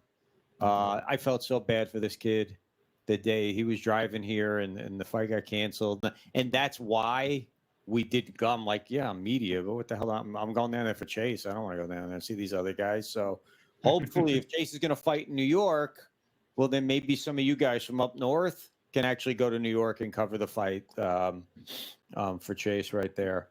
I think that's the plugs. I mean, we'll be back. Oh, we are hopping too. We're making tremendous progress on social media. If you haven't checked out our TikTok yet, we're TikToking, and we're putting out some good stuff on TikTok. It's funny. Some of it's original content, some of it's recycled content from other people, but it's getting lots of likes. Our Instagram, our Twitter, follow us online, check us out. Articles every single day. Axel Uncle Rico, Dunkin Dad, Rockin' Reese, Steven Luker. God, I don't want to forget anybody, but there's Play action, Ron. Play action. Yeah, myself, I'm writing FAU. Not sleeping. I watched the game. Then I watched the Colorado game, which got over at 2 a.m. And then I had to put the FAU article out. And I'm like, yeah, so not sleeping. Yeah, but it is what it is. But anyway, man, I appreciate everybody watching. I appreciate all the guests tonight. Don Juan, thanks for knocking. Angel, Thank you. man, you know, we appreciate you. We appreciate being on the channel. Anything that we can do for you, absolutely, positively. Don't ask, just tell us, do this. And I'll make sure that Don Juan does it for you. Okay. I appreciate it. And by the way, real quick, AJ. yes, sir. I did not take your advice last week when it came to the Raiders-Bills game. I just blindly dropped $20 on a parlay thinking lightning would strike, and of course, it didn't. I didn't like it. And for the record, too, I did not lock in the Jets over the Cowboys last week. I just said, hey, maybe the Jets go in there and beat the Cowboys last week. I got to see what's going on with this NFL season and things need to start trending before I start putting my my picks. I picked out 2 picks the first week and they both lost. So I'm going to sit at 0-2 for a couple of weeks. I may drop the 49ers on you guys as a lock tomorrow. Keep an eye on Twitter. Oh, yeah. But I think that's just kind of a given. That's a given. Yeah, I think so. But every That's time something's a given, then it's not. So anyway, guys, I appreciate it. Everyone have a fantastic weekend of football and family time and whatever the heck else it is that you do. And Angel, thank you. Duncan, I don't need to thank you. You're part of the show. You're here all the time. Don Juan, thanks for tuning in. And we'll see everybody next week with more guests and fun and hijinks. Indeed. Thank you, guys. All right. Good night, everybody.